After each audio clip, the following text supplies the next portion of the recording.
I thought coming home to care for my dying father would be the hardest thing I'd ever do. I was wrong. The hardest thing was discovering that my adopted sister Daddy's perfect little princess had been poisoning him. Slowly, methodically, for years. Every night at 2 a.m. she'd slip into his room. 15 minutes later, she'd come out carrying thick envelopes of cash. When I asked questions, I was called jealous, paranoid, the bitter older sister who could never accept that Dad loved her more. So I set up a hidden camera. What I captured on that footage made my hand shake. It wasn't just theft. It wasn't just manipulation. It was something so sinister, so calculated, that I realised my mother's sudden death 3 years ago wasn't an accident. It was murder. And my father knew. He'd known the whole time. They thought I'd stay quiet. They thought I'd play the good daughter and disappear back to my life, leaving them to their twisted little arrangement. But I didn't come home to watch my father die. I came home to destroy the people who killed my mother. And before this is over, they'll all pay. Every single one of them. My name is Alison Butler. I'm 34 years old, and until 3 weeks ago, I was living what I thought was a normal life as a marketing consultant in Chicago, my own apartment, a stable career, and just enough distance from my childhood home to breathe. Then my father had a massive stroke and everything changed. With my stepmother gone 2 years prior and no one else to help, I had no choice but to pack my bags, request emergency leave, and drive the 6 hours back to the house where I'd spent my entire childhood, feeling like a ghost. I told myself it would be temporary, just until Dad recovered. I had no idea what I was really walking into. The moment I stepped through that front door, the old familiar weight settled back onto my shoulders. Everything looked the same. The faded floral wallpaper Mum had picked out before she died, the creaky staircase with family photos climbing up the wall, the worn burgundy couch Dad refused to replace. But something felt different. Or maybe I was just finally allowing myself to see what had always been there. Chloe was waiting for me in the kitchen, leaning against the marble counter like she owned the place. My adopted sister. 28, with salon-perfect blonde hair, flawless makeup, and a cream-coloured silk blouse that probably cost more than my entire suitcase of clothes. She looked like she'd just come from brunch at a country club, not like someone who'd been tending to a stroke victim. "Alison," she said, her smile bright and hollow. "You finally made it. Daddy's been asking about you." The way she emphasised finally made it sound like I'd been lounging on a beach somewhere instead of rearranging my entire life to get here. I ignored the jab and asked where Dad was. She waved toward the living room, already turning back to her phone. That first dinner was worse than I'd imagined. I'd spent the afternoon cooking Dad's favourite meal, pot roast with carrots and potatoes, the way Mum used to make it. I thought maybe, just maybe, it would remind him of the family we used to be. Maybe he'd look at me the way he used to, when I was small before Chloe came into our lives and everything shifted. But Dad barely glanced in my direction. He sat at the head of the table, his left hand still trembling slightly from the stroke. His speech a little slower but clear enough. "Chloe, sweetheart, could you pass the rolls?" His voice was warm, tender. She handed them to him with a gentle smile and he squeezed her hand. "Thank you, Princess. What would I do without you?" My chest tightened. I'd been the one who'd driven 6 hours. I'd been the one who'd spent 2 hours in the kitchen making his favourite meal. But it was Chloe who got the smile, the warmth, the gratitude. She launched into some long story about a problem with her credit card at the bank, and Dad listened like she was recounting a heroic tale. He laughed. He sympathised. He reached over and patted her arm affectionately. I tried to join the conversation. "So, Dad, how are you feeling? Did the physical therapist come by today?" He gave me a quick nod. "Fine, yes." Then his eyes drifted right back to Chloe, and I was invisible again. After dinner, I cleared the table alone, while Chloe kissed Dad on the cheek and floated upstairs. As I scrubbed dishes at the sink, I noticed the photos stuck to the refrigerator with magnets. Every single one featured Chloe smiling at her college graduation, posing at some charity event, laughing with Dad at a restaurant. In the 2 photos where I appeared, I was half out of frame, blurry in the background, like an extra who'd wandered into the wrong shot. I went to bed that night telling myself it didn't matter. I was here to help Dad, not to compete for his affection. But sleep wouldn't come. I lay there staring at the ceiling of my old bedroom, and that's when I heard them. Footsteps, soft and deliberate. I sat up, my pulse quickening. The floorboards in the hallway creaked. I slipped out of bed and cracked open my door just in time to see her. Chloe moving quietly through the shadows toward Dad's room at the far end of the hall.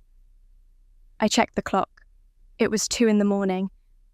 What on earth was she doing? I stood frozen in my doorway, watching Chloe's silhouette disappear into Dad's room. The door clicked shut behind her, and the house fell silent again, except for the hum of the refrigerator downstairs and the distant tick of the hallway clock. My mind raced through possibilities, each one more unsettling than the last. Maybe Dad had called for her. Maybe he needed help with something. But why at 2 a.m? And why hadn't I heard him call out? I waited, my hand gripping the doorframe, my bare feet cold against the hardwood floor. 5 minutes passed, then 10.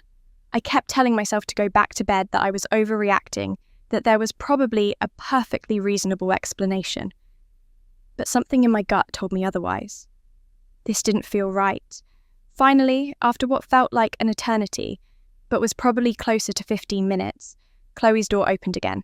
I pulled back slightly, keeping myself hidden in the shadows of my room, and watched through the narrow crack. She stepped out into the hallway, and even in the dim light, I could see she was carrying something. An envelope. A thick one, the kind you'd use for important documents, or my stomach-twisted cash. She moved quickly back toward her room, her expression unreadable, and disappeared inside. I stood there for another few minutes, my heart pounding, trying to make sense of what I'd just seen. But nothing about it made sense. Nothing at all. The next morning, I came downstairs to find Chloe sitting at the kitchen table, scrolling through her phone with a cup of coffee in front of her. She looked up when I entered, her expression perfectly pleasant, perfectly normal. "Morning," she said brightly. "There's coffee in the pot if you want some." I poured myself a cup, trying to keep my voice casual. "I heard you up last night. Is everything okay? Is Dad all right?" Her smile didn't falter, but something flickered in her eyes. "Oh, that. Yeah, Dad just needed help with something. You know how he gets anxious at night after the stroke. I was just checking on him." "At 2 a.m? She shrugged, taking a sip of her coffee. "He doesn't sleep well. I'm used to it by now." She stood up, rinsing her mug in the sink. "You've been gone a long time, Alison. Things work differently around here now."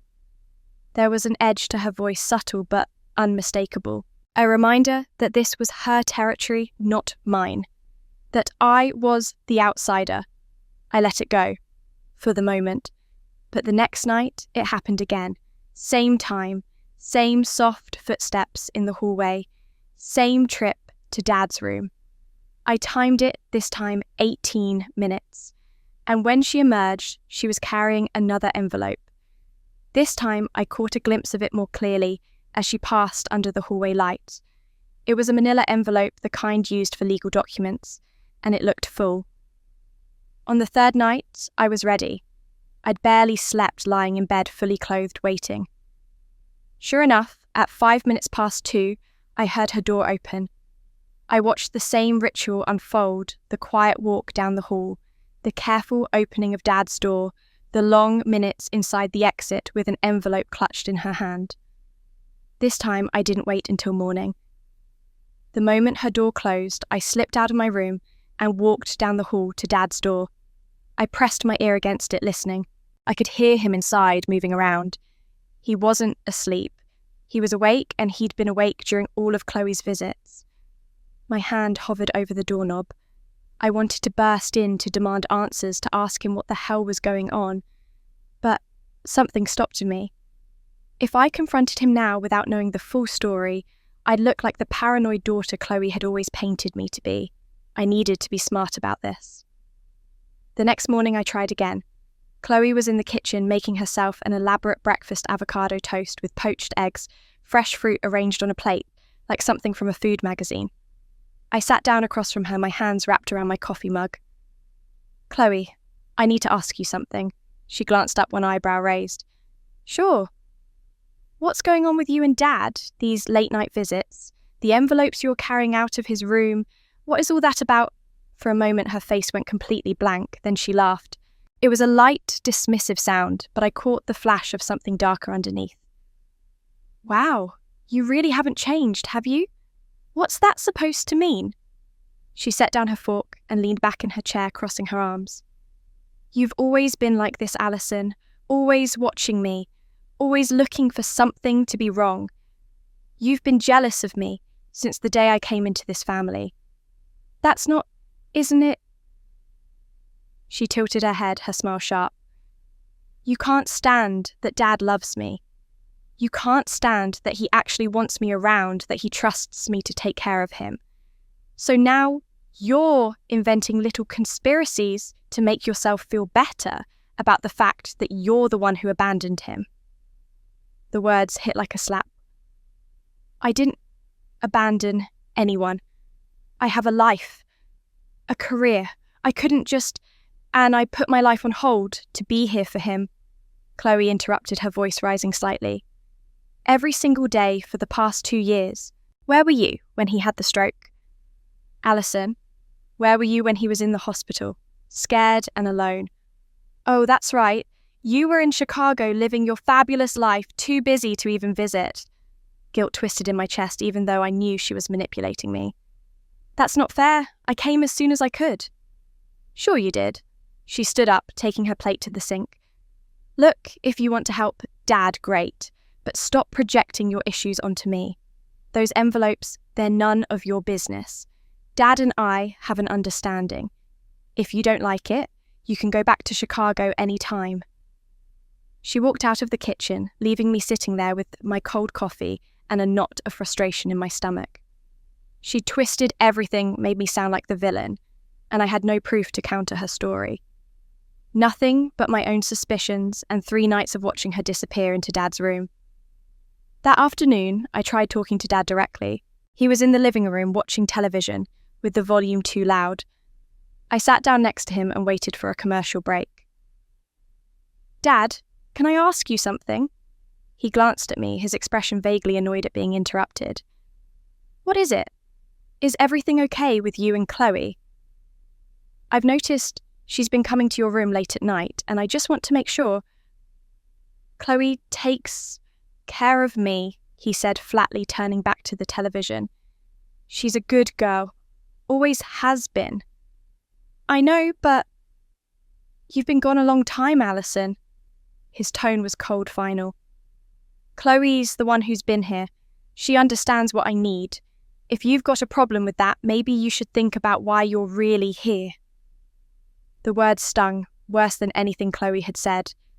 He didn't even look at me, just stared at the television screen like I was nothing more than an interruption in his day. I walked back upstairs, my hand shaking. That night, lying in bed, I listened again. And again, I heard her footsteps. This time, though, I heard something else. Something that made my blood run cold. Laughter. Dad's laughter. Deep and genuine, the kind of sound I hadn't heard from him in years. Not since before Mum died. It drifted down the hallway from his room, muffled but unmistakable, and I realised something that made my stomach turn. Whatever was happening in that room, Dad wasn't just allowing it, he was enjoying it. I knew then that if I didn't find proof, real, undeniable proof, everyone would think I was crazy. They'd say I was jealous, bitter, paranoid. They'd say I was the problem, and Chloe would get away with whatever she was doing. I couldn't let that happen. The next morning, I sat at the kitchen table with my laptop staring at a blank search screen. I'd barely slept.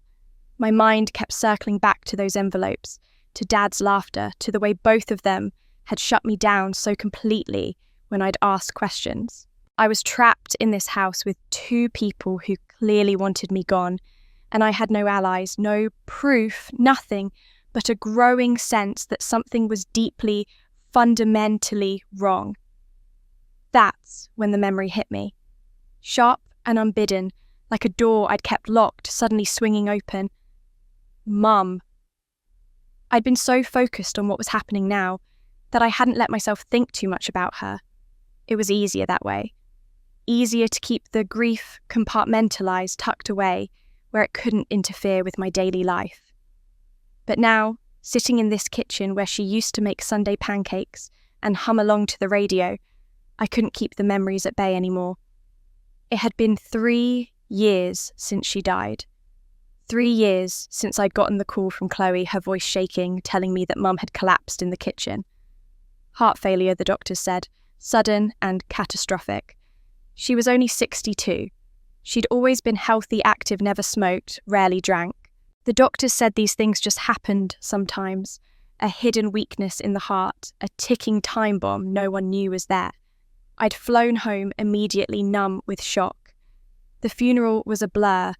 Dad had been devastated, barely able to stand at the service. And Chloe had been right there beside him, holding his hand, whispering comfort, playing the devoted daughter. I remembered feeling grateful for her then. Grateful that Dad had someone with him during those awful first weeks, when I had to go back to Chicago, back to my job, back to my life. But now, sitting here in the cold morning light, something else pushed its way to the surface. Something I'd buried because it hadn't made sense at the time. And grief had a way of scrambling your thoughts, making you doubt your own perceptions. The last conversation I'd had with Mum. It was 2 days before she died. I'd called her on a Sunday afternoon just to check in the way I did every week. She'd sounded tired, distracted. When I asked if everything was okay, there'd been a long pause on the other end of the line. "Alison," she'd said finally, her voice quiet, almost hesitant. "If something ever happens to me, I need you to promise me something." I'd laughed it off, uncomfortable with the morbid turn. "Mum, don't talk like that. You're fine. Just listen." Her tone had been urgent, almost frightened. "Someone in this house isn't who you think they are. I can't explain it right now, but if anything happens, you need to look closer. You need to ask questions. Don't just accept what you're told." I tried to press her for details, but she'd changed the subject abruptly, asking about my work, my apartment, anything but what she'd just said. I'd hung up feeling unsettled, but told myself she was just being dramatic. Mum had always had a flair for the theatrical, especially as she got older. 2 days later, she was dead. I'd forgotten about that conversation. Or maybe I deliberately pushed it away because it was too painful, too confusing. But now it came roaring back, and with it a cold, creeping dread. Someone in this house isn't who you think they are. I closed my laptop and went upstairs to my room, closing the door behind me. My hands were shaking as I pulled out my phone and started searching through old contacts. It took me a while, but I finally found what I was looking for: the name of Mum's primary care physician, Dr. Patricia Vance. I'd met her once at a charity event Mum had dragged me 2 years ago. I called the office. The receptionist was polite but firm. Medical records required proper authorization forms, proof of relationship. It would take time. I didn't have time. I needed to know now. "Is there any way to expedite this?" I asked, trying to keep the desperation out of my voice. "It's regarding my mother's death. I just need to understand what happened." The receptionist softened slightly. "I can put in a request, but it will still take at least a week to process. I'm sorry for your loss." A week felt like an eternity, but I had no choice. I gave them all the information they needed and hung up feeling frustrated and helpless. Then another thought occurred to me. The house. Mum had kept everything. Every piece of paper, every receipt, every medical bill. If there was anything to find, it would be here. I waited until I heard Chloe leave the house, her car pulling out of the driveway with a crunch of gravel. Dad was napping in his recliner downstairs, the television murmuring quietly. I had maybe an hour, maybe 2. I started in Mum and Dad's bedroom. It felt intrusive going through their things, opening drawers and closets that hadn't been touched in years. Dad clearly hadn't changed anything since Mum died. Her clothes still hung in the closet, her jewellery box still sat on the dresser, her reading glasses still rested on the nightstand. It was like a shrine to her, preserved exactly as she'd left it. I found the filing cabinet in the closet behind a row of Mum's winter coats.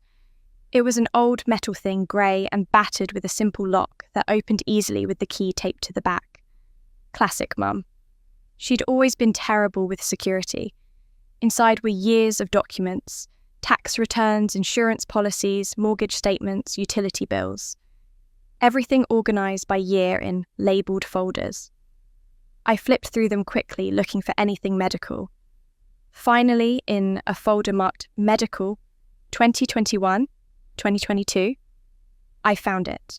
Hospital bills from Mum's final stay, the death certificate, and underneath that a thinner folder I almost missed. It was labelled simply Dr. Vance in in Mum's handwriting. I pulled it out and opened it.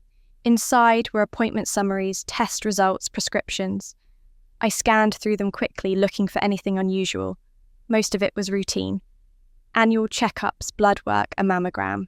But then, about 6 months before she died, I found something that made my breath catch. A note from Dr.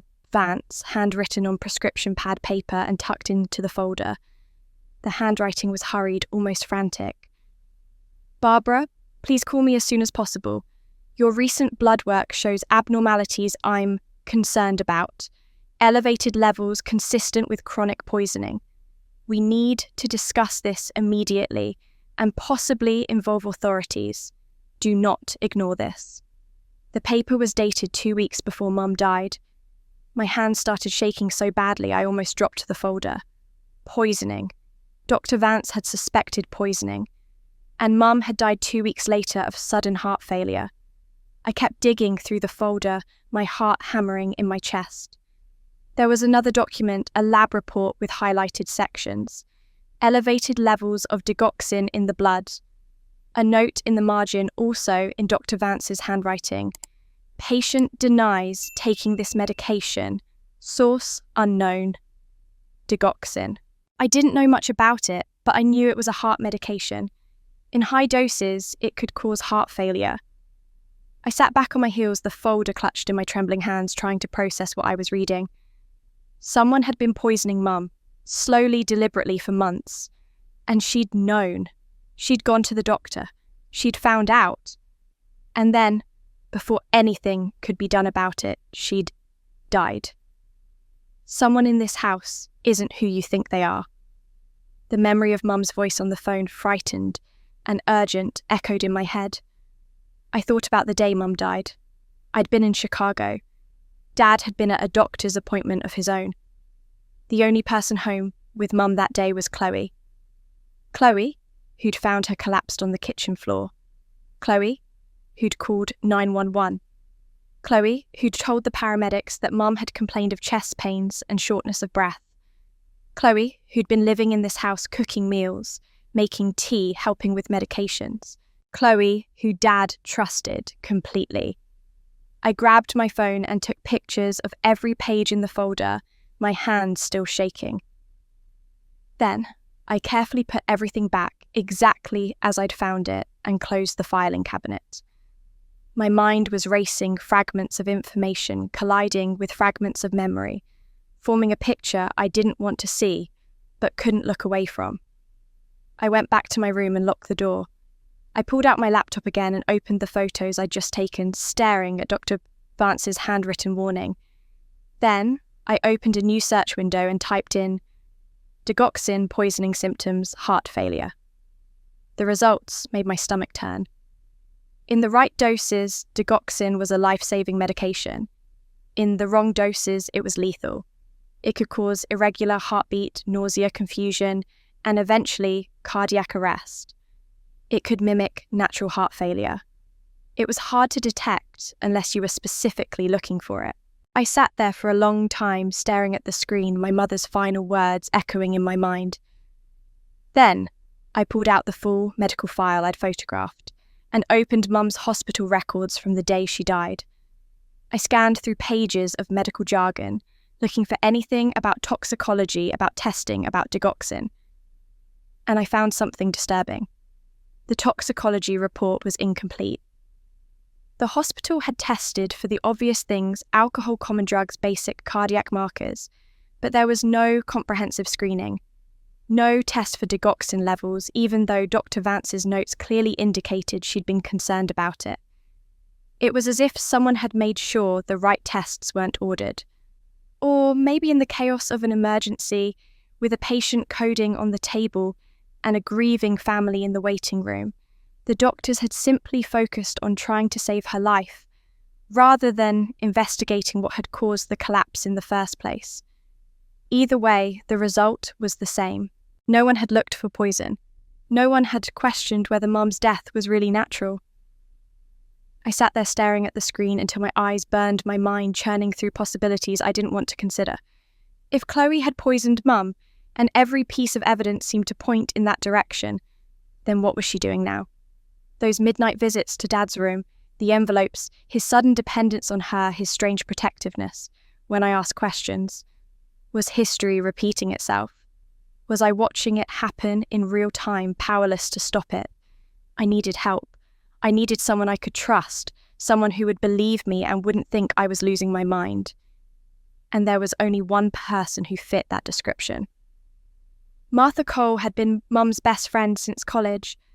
They'd met in nursing school and stayed close even after Mum left nursing to raise me, and Martha went on to have a long career in emergency medicine. After Mum died, Martha had been a steady presence at the funeral, checking in on Dad, offering support. She'd called me a few times over the past 3 years, just to see how I was doing, but I'd let those calls go to voicemail more often than not. Grief made me want to avoid anyone who reminded me of what I'd lost. Now I pulled up her contact information and stared at it for a long moment before pressing call. She answered on the third ring, her voice warm and slightly surprised.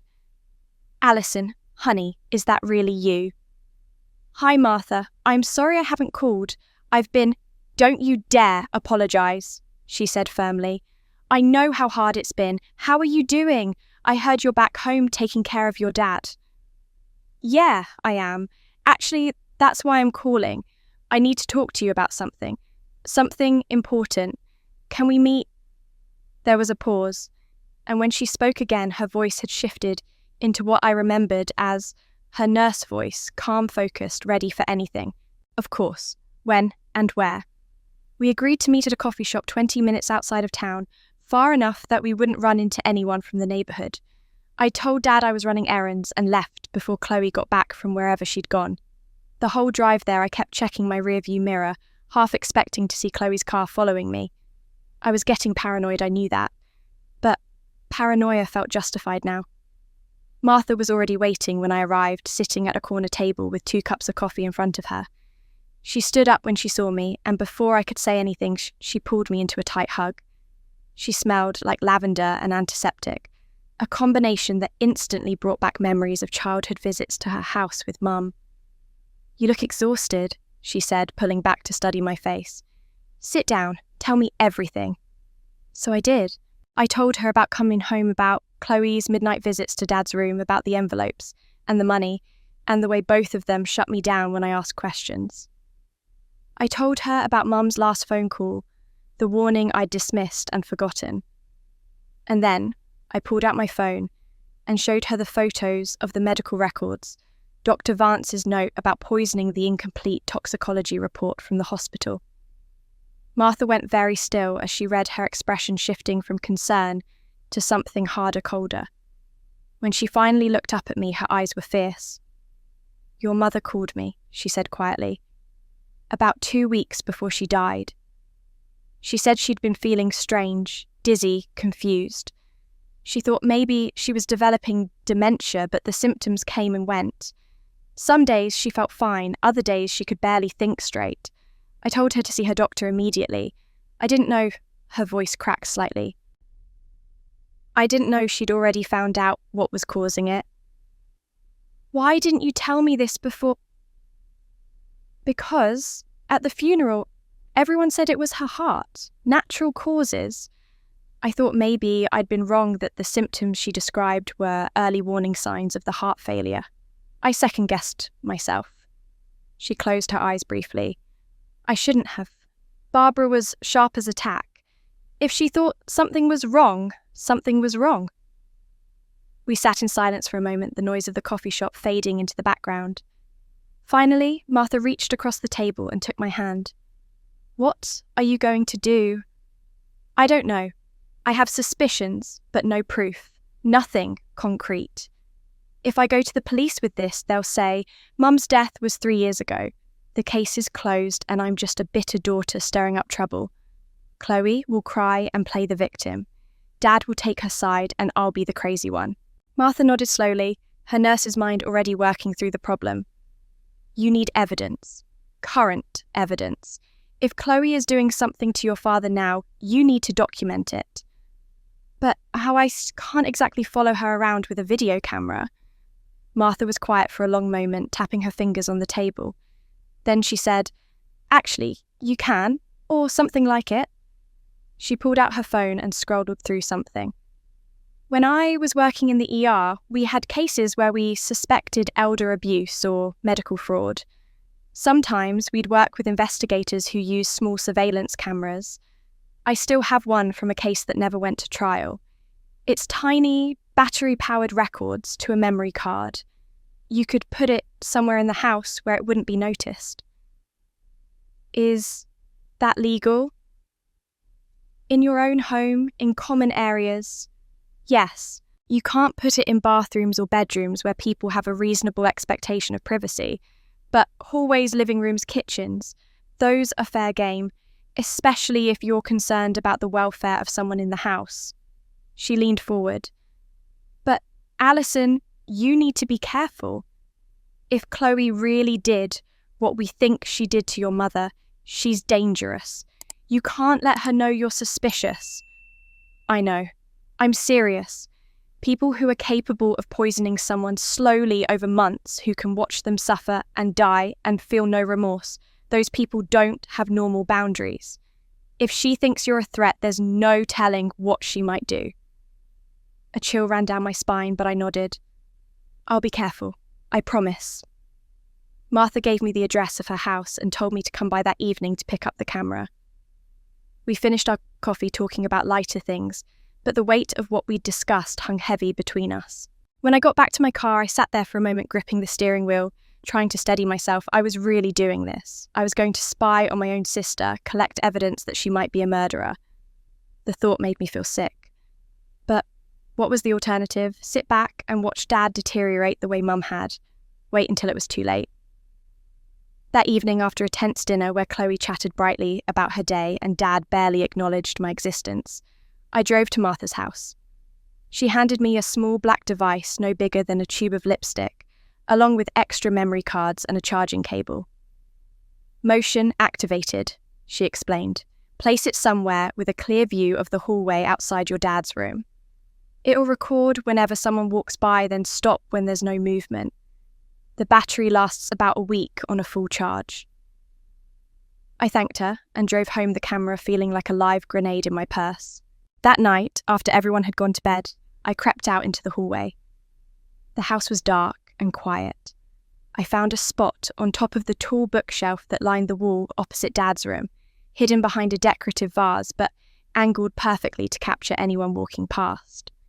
I positioned the camera carefully, made sure the lens was unobstructed, and activated it with a press of a button. A tiny red light blinked once, then went dark. I went back to my room and lay in bed, staring at the ceiling, my heart pounding. The first night, nothing happened. I checked the camera the next morning while everyone was downstairs scrolling through the footage. Just me placing the camera.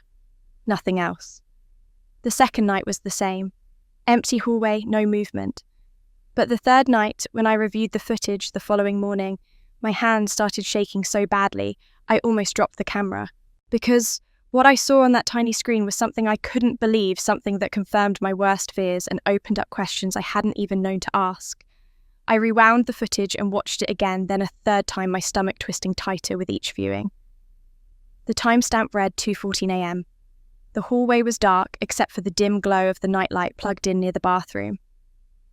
Then Chloe appeared moving quietly down the hall in pyjama shorts and a tank top, her blonde hair loose around her shoulders.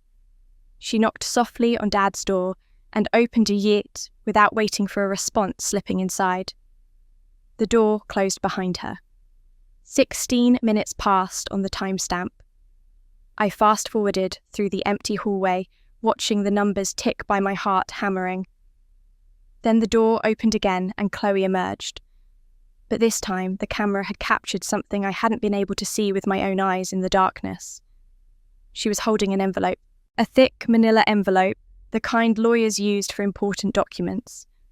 She clutched it close to her chest as she walked back toward her room, and just before she disappeared from frame, she paused under the hallway light and looked down at it, with an expression I couldn't quite read. Satisfaction, maybe? Or relief? I sat on the edge of my bed, the camera trembling in my hands. This was it. This was proof that something was happening during those visits. Money changing hands, or documents, or both. But proof of what exactly Dad giving Chloe money wasn't illegal. Inappropriate, maybe given how much she seemed to be taking, but not criminal. I needed more. I needed to see what was actually happening inside that room. But I couldn't put a camera in Dad's bedroom. That would be illegal, a violation of privacy. That would make any evidence inadmissible and probably get me arrested. Martha's warning echoed in my head, common areas only. I was stuck recording the hallway, watching Chloe go in and out, seeing the envelopes, but not understanding what they meant. Unless I could see through the door somehow. I spent the rest of that morning trying to figure out angles, sight lines, ways to position the camera so it might catch a glimpse inside when the door opened. But Dad's room was at the end of the hall, and the door opened inward. There was no way to see inside without being in the room itself.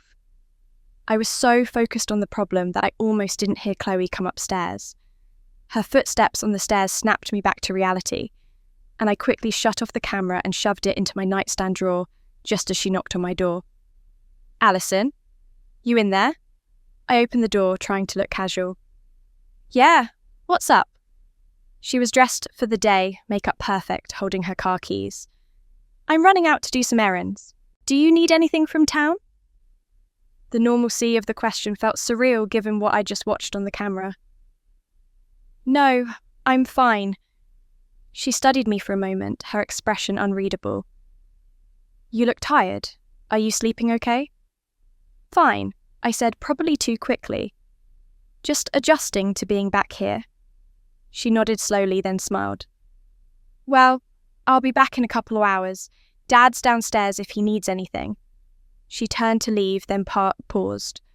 "Oh, and Alison, I know things have been tense between us. I just want you to know I'm trying. I really am. Dad needs both of us right now." The sincerity in her voice made me want to scream. How could she stand there looking so genuine, so concerned when I knew what she was doing? But I just nodded and closed the door, waiting until I heard her car pull out of the driveway, before I pulled out my phone and called Martha. "I got something," I said as soon as she answered. "Video of her coming out of his room with an envelope. It's proof they're doing something, but I don't know what." "Can you see what's in the envelope?" "No, it's sealed." She's carrying it close like it's important. Martha was quiet for a moment. "You need to get inside that room, see what they're actually doing." "I can't put a camera in there. It's illegal." "I'm not talking about a camera. I'm talking about you. The next time she goes in there, you need to find a reason to interrupt. Knock on the door, say Dad has a phone call, anything. Just get a look at what they're doing." The thought made my pulse spike with anxiety.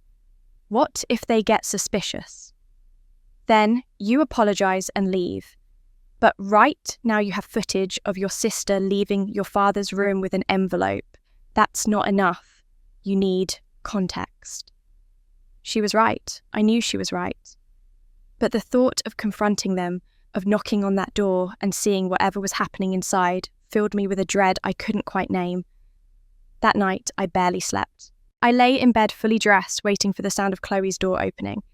It came at 2:03 a.m. earlier than usual. I listened to her footsteps padding down the hall, heard the soft knock and the creak of Dad's door opening and closing.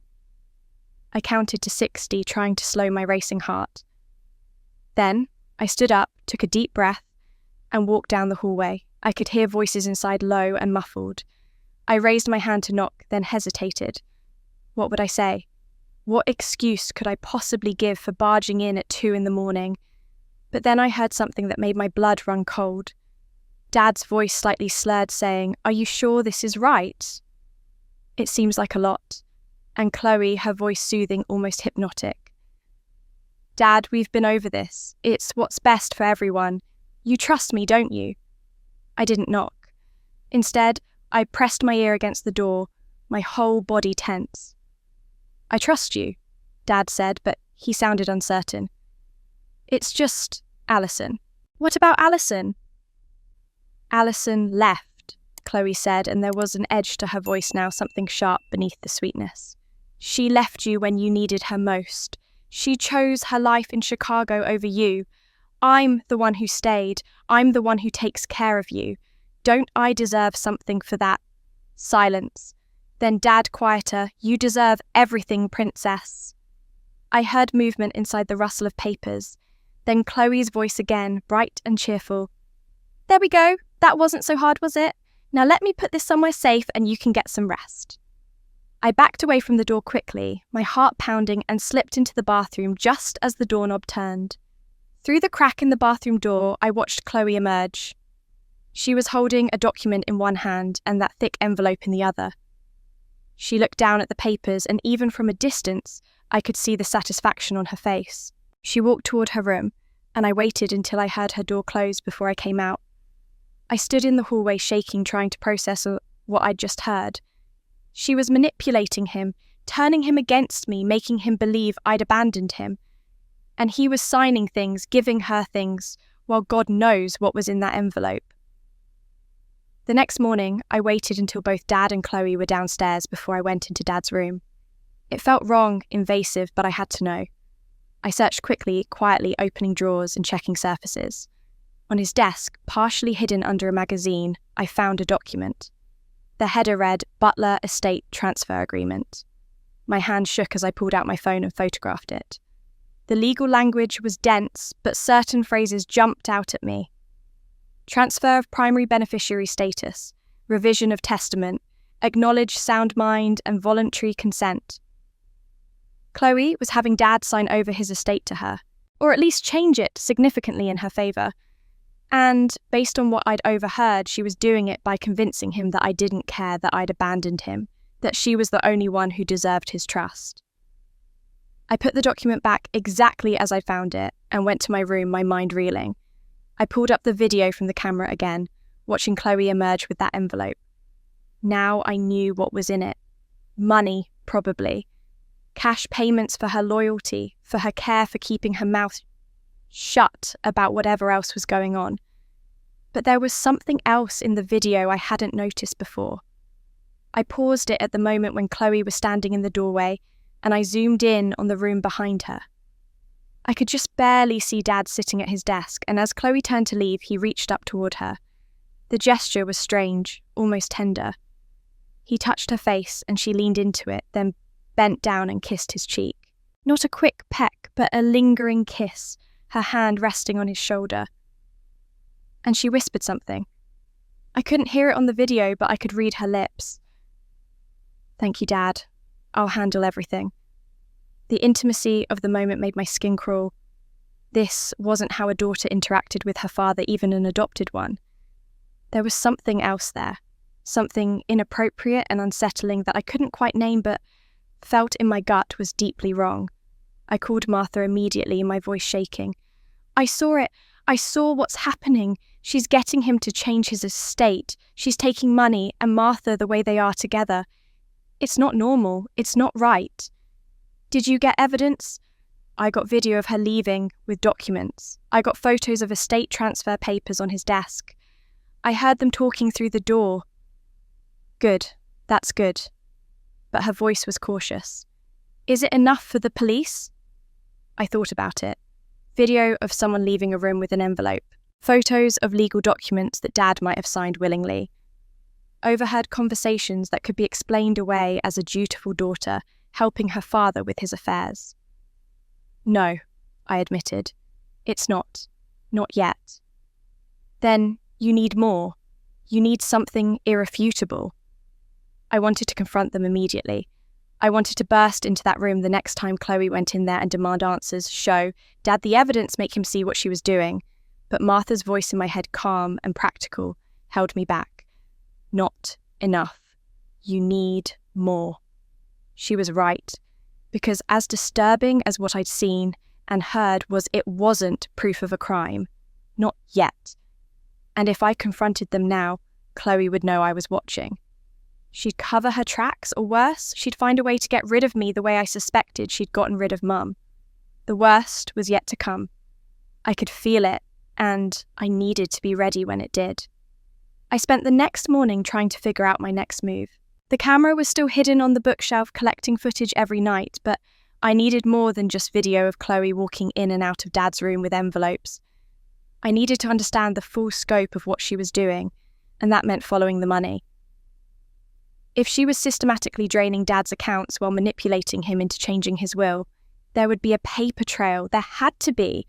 The problem was access. I'd moved away years ago, built my own life, my own financial independence. I'd never needed to look at Dad's accounts, never had reason to. But then I remembered something. When I turned 18, Dad had added me as a co-holder on his main checking account. It was supposed to be for emergencies, a way for me to help him if something ever happened. I'd never used it, had honestly forgotten about it entirely. But if that account was still active, and if I was still listed as co-holder, I could access the records. I waited until Chloe left for one of her long shopping trips, and Dad was absorbed in a television program downstairs. Then, I locked myself in my room with my laptop and logged into the bank's website. It took me 3 tries to remember the password. I'd set it up so long ago, but finally, the account screen loaded. What I saw made my breath catch in my throat. The balance was shockingly low. Dad had always been comfortable, not wealthy, but stable, with a healthy retirement fund and careful spending habits.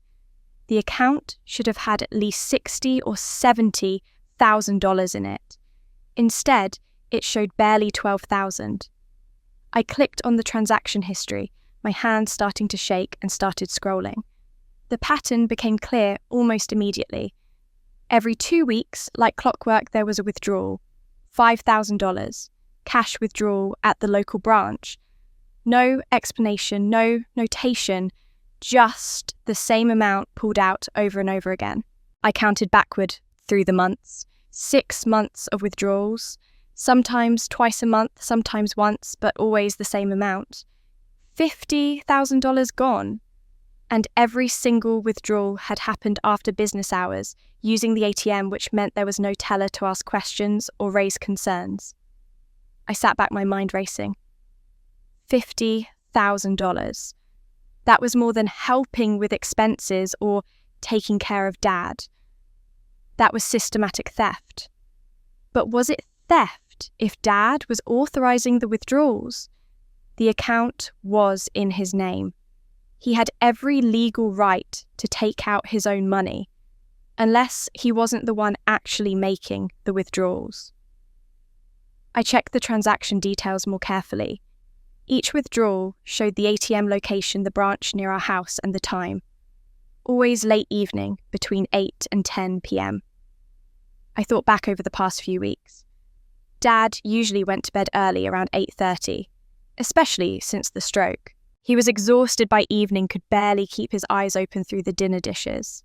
There was no way he was going to the bank at 9 p.m. to withdraw cash. But Chloe could.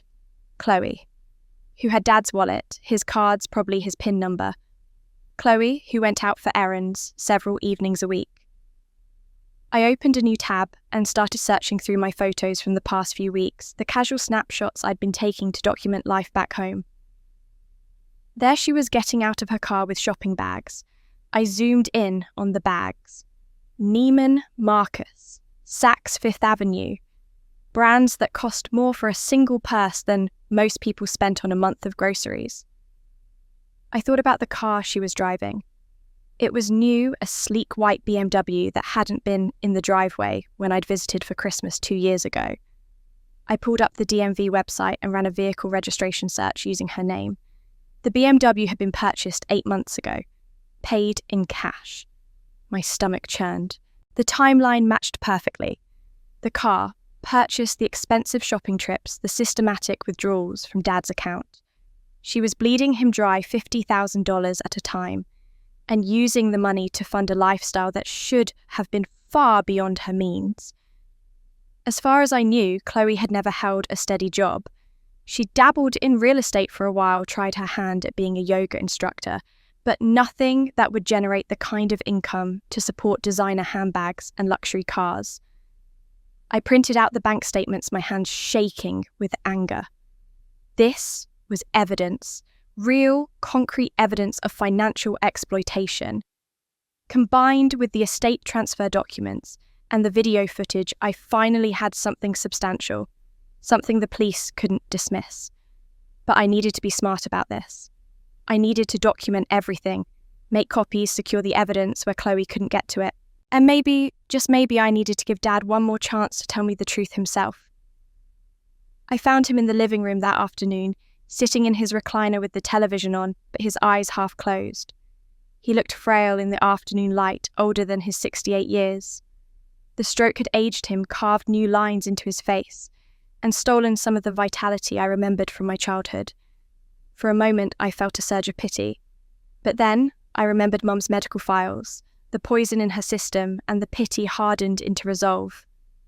I sat down on the couch across from him. "Dad, we need to talk about money." His eyes opened fully, and immediately I saw wariness there. "What about it?" I checked the bank account, the one I'm co-holder on. There's $50,000 missing from the last 6 months. Cash withdrawals 2 or 3 times a month. Do you know anything about that? His face flushed red, and I saw his jaw tighten. "That's my money. I can do what I want with it."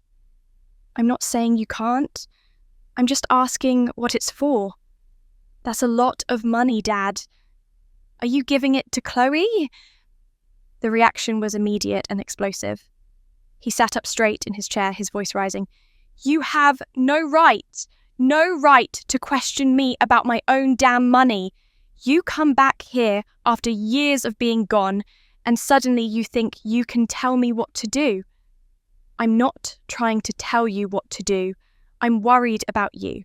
That's a huge amount of money to be withdrawing in cash." "Chloe takes care of me," he shouted, and I saw spittle at the corner of his mouth. "She's here every single day, cooking, cleaning, helping me with everything. She deserves to be compensated for that. She deserves more than I can even give her." Where were you, Alison? Where were you when I was in the hospital? Where were you when I couldn't walk, couldn't dress myself, couldn't even hold a damn fork? The words hit like physical blows. "I came as soon as I could. I have a job, a life, and she gave up her life for me." His voice cracked, and I realized with shock that he was close to tears. "She could have gone anywhere, done anything, but she stayed. She stayed because she loves me. Not like you. You've never loved anyone but yourself." The accusation stung more than I wanted to admit, but I forced myself to stay calm. "Dad, I love you. That's why I'm here now. But $50,000 in 6 months, that's not reasonable compensation. That's..." "Get out." His voice was cold, now flat and final. "Get out of my sight. If you're going to come into my house and accuse me of being incompetent, accuse Chloe of stealing, then you can leave right now." "I'm not accusing you of being incompetent." "Yes, you are. You think I don't know what I'm doing? You think I'm some senile old man who can't make his own decisions? Well, I'm not. That money is mine to spend as I see fit. And if I choose to give it to the one daughter who actually gives a damn about me, that's my business, not yours." He picked up the television remote and turned up the volume, effectively ending the conversation. I sat there for another moment watching him stare at the screen with his jaw set and his hands trembling slightly with anger. Then I stood up and walked out. Back in my room, I closed the door and leaned against it, my heart pounding. The confrontation had gone worse than I'd expected. I'd thought maybe if I approached it gently, he'd admit something was wrong, that he'd been feeling pressured or confused. Instead, he'd defended Chloe, absolutely turned all his anger on me, and made it clear that any further questions would not be tolerated. But something about his reaction nagged at me. The defensiveness, the immediate rage, the way he jumped to protect Chloe before I'd even accused her of anything. It wasn't just favoritism. It wasn't even just stubbornness. It was something deeper, something almost desperate. Like he needed to believe Chloe was good, was pure, was worthy of his trust, because the alternative was too terrible to consider. I pulled out my phone and texted Martha. Confronted Dad about the money, he exploded, defending Chloe completely. "Something's very wrong here." Her response came back almost immediately. "Be careful. If he's being manipulated, he won't see it. The manipulation is working." I stared at those words, and suddenly everything clicked into place. The midnight visits, the envelopes, the way Dad's personality had shifted, becoming more dependent on Chloe, more defensive of her, more willing to push me away. The money wasn't just payment, it was control. Every dollar he gave her bound him more tightly to her, made him more invested in believing she was trustworthy, because admitting otherwise would mean admitting he'd been a fool. And if she'd done this to Dad, slowly isolating him, making him dependent, draining his accounts, while convincing him it was all his idea, then she could have done the same thing to Mum. The poisoning wouldn't have been sudden or obvious. It would have been gradual, insidious, mixed with care and affection, and the appearance of devotion until Mum was too sick to fight back and too confused to understand what was happening. I realised then, sitting in my childhood bedroom with bank statements spread across my bed, that Dad wasn't just favouring Chloe. He was being manipulated, and I was running out of time to save him. The realisation that I was watching Dad fall into the same trap that had killed Mum made sleep impossible that night. I lay in bed staring at the ceiling, listening to the house settle around me, my mind churning through everything I knew and everything I still needed to prove. The financial records showed systematic theft. The video showed suspicious late-night meetings. The estate transfer document showed Dad signing away his assets. But what I didn't have was a clear picture of how all these pieces fit together, or who else might be involved. Chloe couldn't be doing this alone. Someone had to be helping her with the legal paperwork, the estate, planning the careful orchestration of Dad's financial exploitation. The next morning, I made a decision. If I wanted to understand the full scope of what Chloe was doing, I needed to go back to the beginning.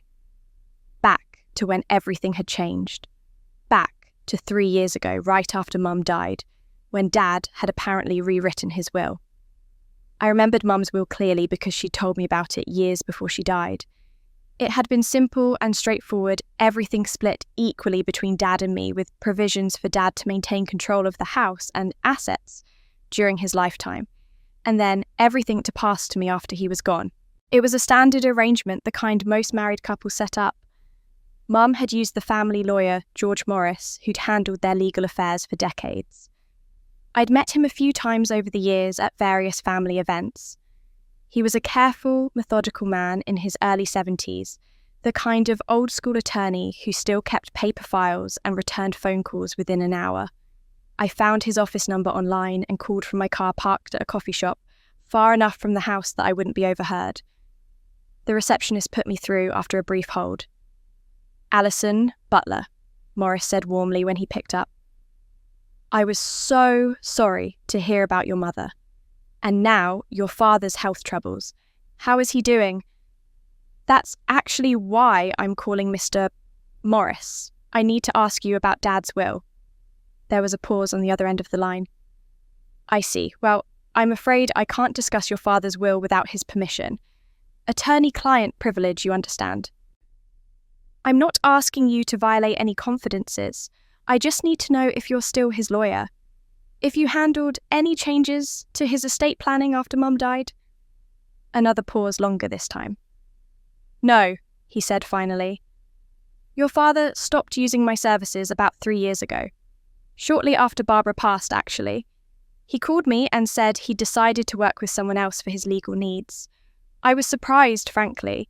We'd worked together for over 30 years. My grip tightened on the phone. Did he say why? Did he mention who he was going to use instead? He didn't give a reason, just said he wanted a fresh perspective. As for the new attorney, I didn't know at the time, but I found out later through the legal community. Your father retained Dylan Butler. The name meant nothing to me. Who is that? He's a younger attorney, been practicing maybe 10 years. He's related to your father, actually. Some kind of distant cousin, I believe. Different branch of the family tree. I don't know the exact connection. And you said you found out through the legal community. What does that mean? Morris hesitated, and I could hear the careful consideration in his silence. When he spoke again, his voice was lower, more guarded. Alison, I shouldn't speak ill of another attorney, but since you're asking, I'll say this. Dylan Butler has a reputation. Not a good one. There have been the complaints filed with the State Bar Association.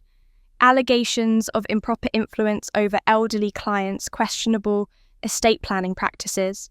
Nothing that's resulted in disbarment, but enough smoke to suggest fire, if you understand my meaning. My stomach dropped. What kind of improper influence? The kind where an attorney manipulates vulnerable clients into changing their wills in ways that benefit the attorney or people connected to the attorney. Usually, it involves isolation from family members who might raise questions, systematic changes to estate documents and financial arrangements that don't serve the client's best interests. It's elder abuse essentially dressed up in legal paperwork. I felt like I'd been punched. And this man is handling my father's estate. If your father retained him, yes. I'm sorry, Alison. If I'd known there were concerns, I would have reached out to you earlier. But your father made it clear he didn't want my input anymore. Can you tell me what was in Mom's original will? The one you helped her draft? That I can tell you since Barbara is deceased and the will was probated. Everything was split equally between you and your father. Upon his death, the house and remaining assets would pass entirely to you. It was very straightforward. She wanted to make sure you were taken care of. And you have no idea what's in Dad's current will? None whatsoever. Dylan Butler doesn't share information with other attorneys unless legally required. But Alison, if you're concerned about your father's welfare, you should know that you have options. Adult Protective Services guardianship proceedings. Financial investigation. If someone is exploiting your father, there are legal remedies. I thanked him and ended the call, my mind reeling. So, 3 years ago, right after Mum died, Dad had fired the family lawyer and hired Dylan Butler, a man with a reputation for manipulating elderly clients. And, somehow, Chloe was involved in all of this. The timing was too perfect to be coincidental. Mum dies under suspicious circumstances. Dad immediately changes legal representation, and his new will presumably leaves the bulk of his estate to Chloe instead of me. I pulled out my laptop and started searching for Dylan Butler. His law office was in a strip mall on the edge of town, sandwiched between a nail salon and a tax preparation service. Not exactly the kind of prestigious location you'd expect for someone handling significant estate planning. His website was slick but generic, full of stock photos and vague promises about protecting your family's future and estate planning you can trust. But when I searched his name along with terms like complaints and bar association, I found what Morris had hinted at. 3 complaints filed over the past 5 years, all from family members of elderly clients who claimed Butler had unduly influenced their relatives to change their wills. In each case, the investigation had concluded with insufficient evidence, but the pattern was clear. Butler specialised in vulnerable seniors, isolated them from questioning family members, and restructured their estates in ways that enriched either himself or third parties who were presumably paying him. I sat back in my car, hands shaking. This wasn't just Chloe acting alone. She had professional help, a lawyer with experience manipulating elderly clients, someone who knew exactly how to structure documents to make everything look legal and voluntary while actually constituting financial exploitation and undue influence. I needed to see that will. I needed to know exactly what Dad had signed and when. But getting access to the will while Dad was still alive, especially without his cooperation, would be nearly impossible, unless I could find another way. I called Morris back. One more question. If I suspected that my father's current will was created under duress or undue influence, how would I challenge it? You'd need to prove that he wasn't of sound mind when he signed it, or that someone coerced him. That's very difficult to do, especially if the will was properly witnessed and notarized. But if you could show a pattern of manipulation isolation from family, sudden and dramatic changes in his expressed wishes, along with evidence that the beneficiary had means, motive, and opportunity to influence him, you might have a case. And what if the will was part of a larger pattern of financial abuse? What if there were bank records showing systematic theft, medical records suggesting poisoning, other documentation of exploitation? Another long pause. Then you'd have a very strong case. But Alison, you need to be extremely careful. If you're going up against a lawyer who specialises in this kind of manipulation, he'll know how to cover his tracks.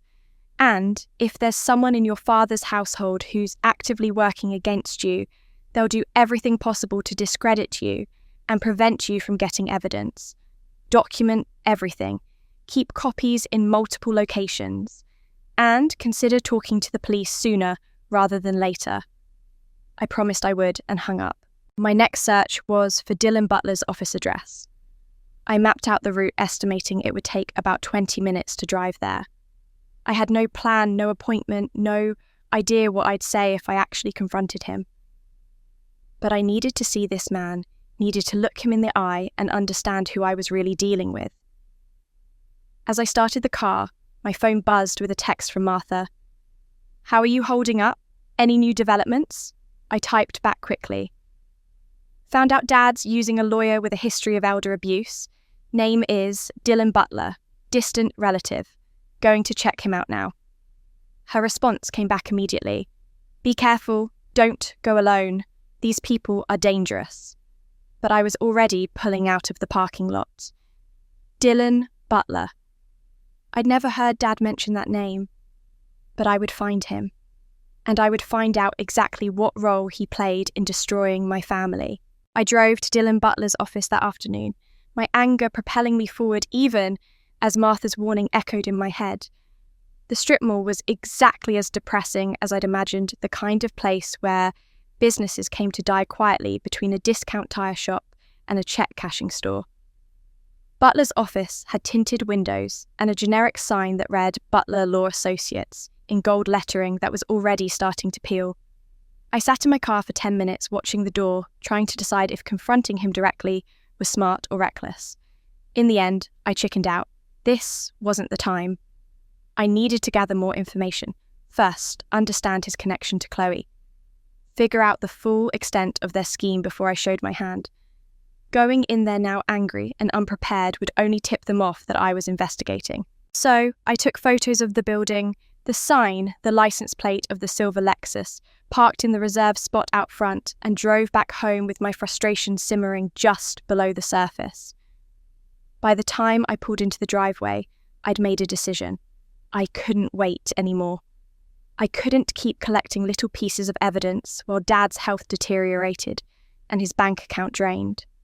I needed to force the issue and confront Chloe directly in front of Dad and make him see what was happening. It was a terrible plan. I knew it, even as I committed to it. But I was desperate, exhausted, and terrified that if I waited any longer, there wouldn't be anything left to save. I found them both in the living room that evening. Dad was in his recliner and Chloe was curled up on the couch with her phone looking perfectly innocent in yoga pants and an oversized sweater. The picture of devoted daughter relaxing after a long day of caregiving. I stood in the doorway, the printed bank statements in my hand, my heart pounding so hard I could hear it in my ears. We need to talk. All of us. Dad glanced up, his expression immediately wary. Chloe set down her phone, her face arranged in polite curiosity. What's wrong, Alison? What's wrong is that $50,000 has disappeared from Dad's bank account over the last 6 months. What's wrong is that you've been taking him to some lawyer named Dylan Butler, who has multiple complaints filed against him for elder abuse. What's wrong is that Dad's rule has been changed to cut me out, and I think you're behind all of it. I'd expected shock, or maybe anger, or defensive denials. What I got instead was Chloe's face crumpling, her eyes immediately filling with tears. She looked at Dad, then back at me, her voice breaking. Is that really what you think of me? I have bank statements, I said, holding them up. I have documentation. This isn't speculation, Chloe. This is proof. Proof of what? Dad's voice cut across the room, sharp and cold. Proof that I've been giving money to the daughter who actually takes care of me. We already had this conversation, Alison. You didn't like the answer then either. This isn't about you giving her money. This is about her taking it without you fully understanding what's happening. This is about her manipulating you into changing your will, cutting me out of... Oh my God! Chloe stood up, wiping at her eyes, her voice trembling. This is what this has always been about, isn't it? The money, the inheritance. You can't stand that Daddy might leave something to me. You've always seen me as an outsider, someone who doesn't deserve to be part of this family. That's not true. Yes, it is. Her voice rose, and now the tears were flowing freely down her cheeks. You've hated me since the day I came into this family. You were 10 years old and you made it clear from the beginning that I wasn't really your sister, that I wasn't really part of the family because I wasn't Mum and Dad's biological child. Chloe, that's not fair. I was a child, and you're still acting like one. She turned to Dad, her hand shaking. Daddy, I've tried so hard to build a relationship with her. I've tried to be a good sister, a good daughter. I gave up everything to take care of you after your stroke. I could have moved away, started a career, had my own life, but I stayed because I love you. And this is how she repays me, by accusing me of stealing from you. Dad was on his feet now, his face flushed red, his hands clenched at his sides. Alison, I want you to apologise to your sister, right now. Dad, please listen to me. I have evidence. Evidence of what? That I choose to give my money to the daughter who's here for me, that I choose to update my legal affairs with a lawyer of my choosing. None of that is Chloe's fault. None of it is anyone's business but mine. Dylan Butler has been investigated multiple times for manipulating elderly clients. Enough! Dad's shout made me flinch. I am not being manipulated. I am not some senile old fool who can't make his own decisions. Dylan is family. He's doing excellent work, and frankly, the only person being manipulative here is you. The accusation hit like a slap. Me. Yes, you. Coming back here after years of absence, pretending to care when really all you want is to make sure you get your inheritance. Well, let me tell you something. That money is mine. This house is mine, and I'll leave it to whoever the hell I want. If I choose to leave more to Chloe, that's because she's earned it by being here, by caring about me as a person, and not just a bank account. I'm not here for the money, I said, my voice cracking despite my best efforts to stay calm. I'm here because I'm worried about you. I'm worried that you're being taken advantage of, that the same thing that happened to Mum is happening to you. The moment the words left my mouth, I knew I'd made a mistake. Dad went very still, his face turning from red to almost purple. What did you just say? Mom's medical records show signs of poisoning before she died, elevated levels of medication she wasn't prescribed. She told me something was wrong, that someone in this house wasn't who they seemed. And 2 weeks later, she was dead. Now I'm watching the same pattern with you, and I can't just stand by and get out. His voice was quiet now, which was somehow worse than the shouting. Get out of my house. Dad, please. You just accused your sister of murdering your mother. He was shaking now, whether from rage or emotion, I couldn't tell. You stand there with your paranoid conspiracy theories and your accusations, and you have the nerve to say you're worried about me. You're not worried. You're jealous. You're bitter. And you're trying to destroy the one good relationship I have left, because you can't stand that Chloe is a better daughter than you ever were. The words cut deeper than any of the others, because a part of me, some small terrible part, wondered if he was right. If I was making this all up because I couldn't accept that I'd been away, that I'd built a life that didn't include him, and now I was paying the price. Chloe was crying openly now, her face buried in her hands. Dad put his arm around her shoulders, glaring at me with an expression of pure disgust.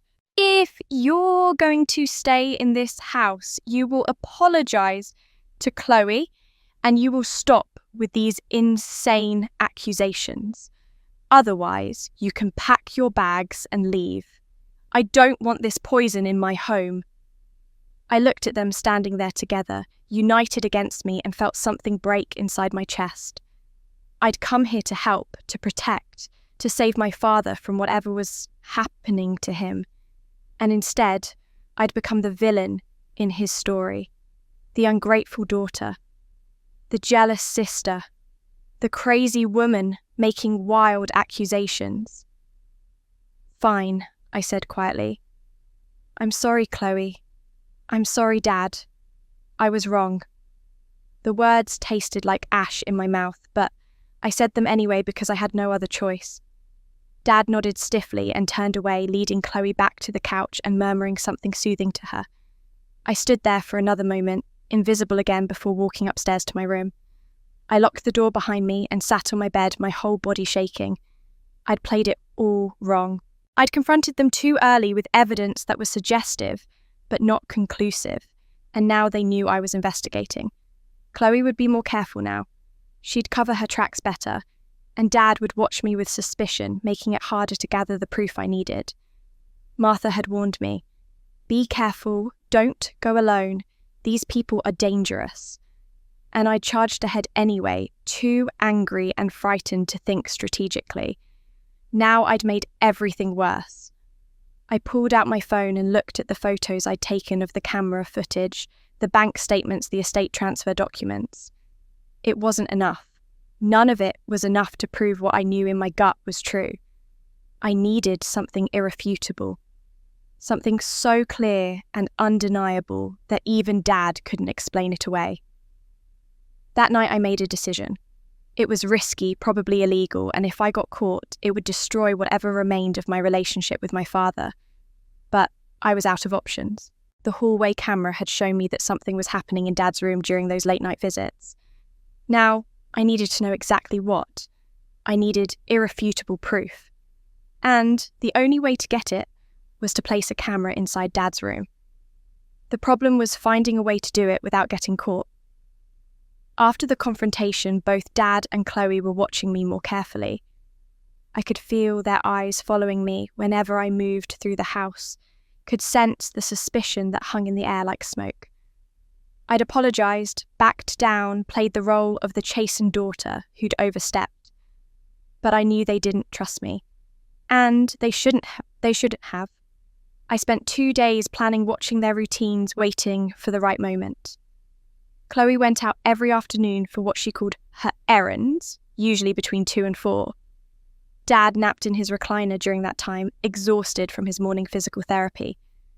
That gave me a window narrow, but workable. I'd ordered a second camera online, this one even smaller than the first, disguised as a USB charging block. It could plug into any outlet and looked completely innocuous, the kind of thing that would blend into a bedroom without raising suspicion. Martha had warned me again when I told her my plan, her voice tight with worry over the phone. If they find it Alison, you'll have nothing. Worse than nothing. They'll use it against you, prove you're unstable, maybe even get a restraining order. Are you sure about this? I wasn't sure about anything anymore except that I couldn't let this continue. I have to know what's happening in that room, I told her. I have to see it with my own eyes. On the third day after our confrontation, my opportunity came. Chloe left at 2:15, calling out a cheerful goodbye to Dad, who was already dozing in his chair. I waited 10 minutes to make sure she was really gone, then crept upstairs with the camera hidden in my pocket. My hands were shaking as I opened Dad's bedroom door, feeling like an intruder in a space that had once been familiar, but now felt foreign and forbidden. The room smelled like old books and the mentholated cream Dad used for his shoulder pain. His bed was neatly made, Chloe's doing probably, and his medication bottles were lined up on the nightstand in precise rows. I scanned the room quickly, looking for an outlet that would give the camera a clear view but wouldn't be immediately obvious. There was one behind the nightstand, partially hidden by the furniture, but with a sight line that covered most of the room, including the desk where Dad kept his important papers.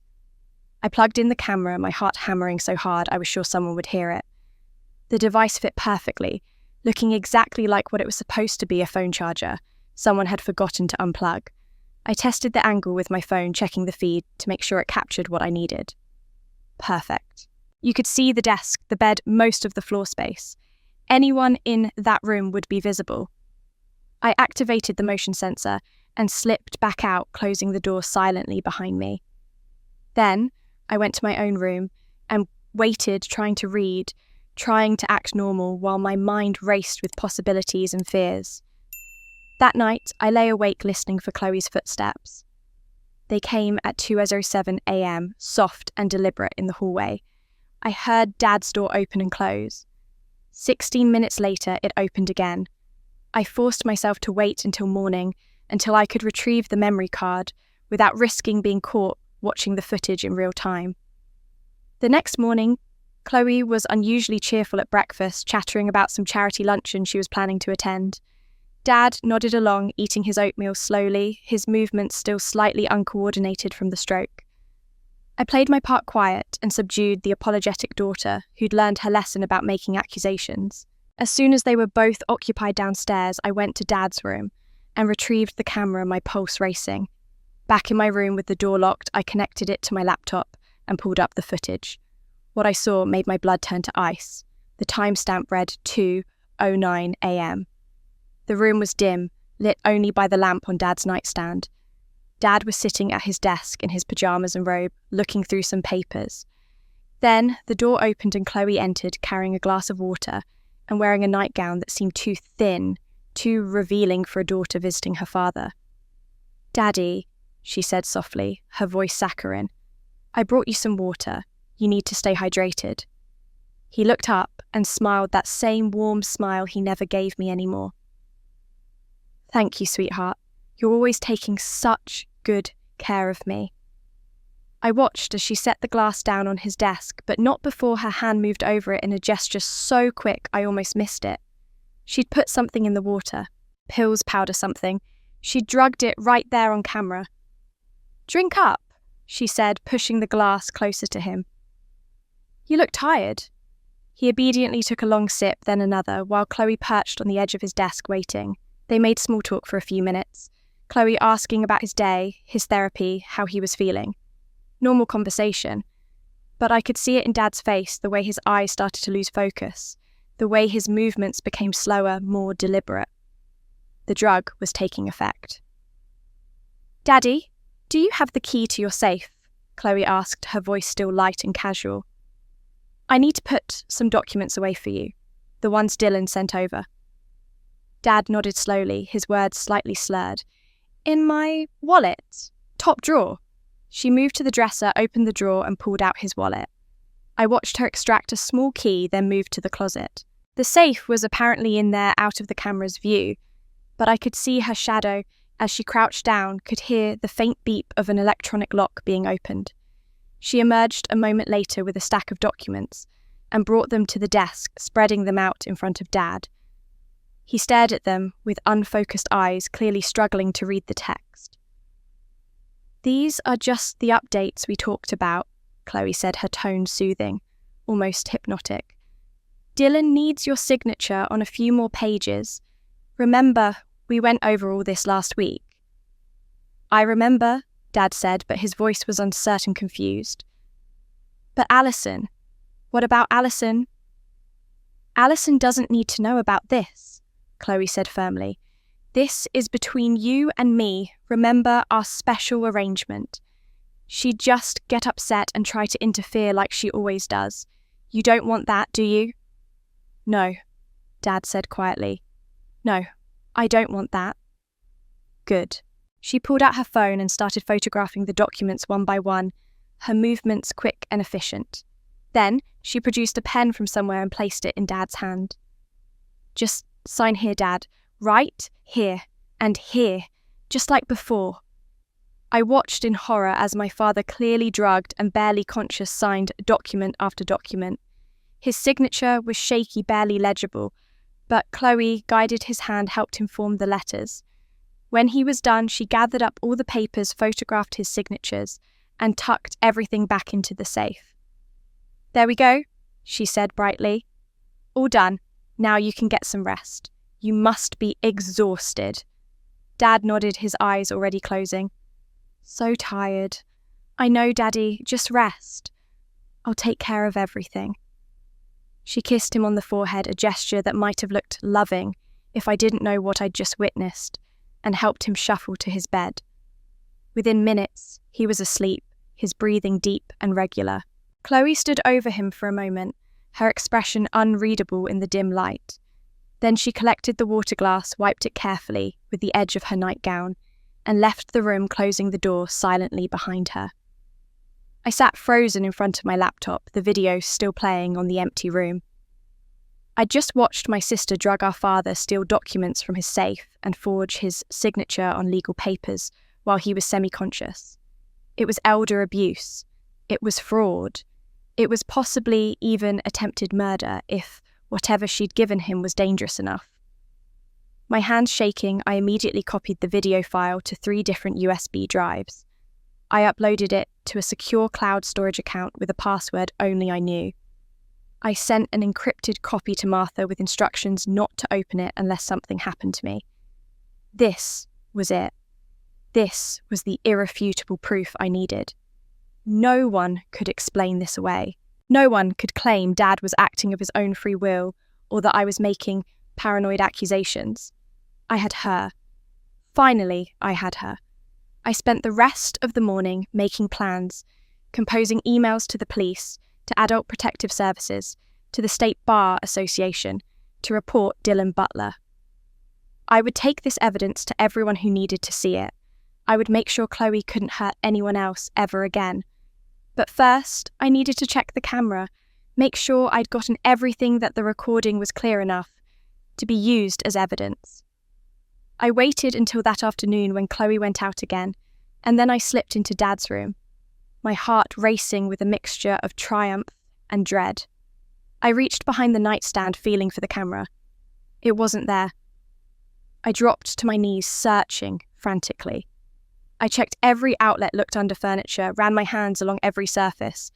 The camera had vanished. Someone had found it.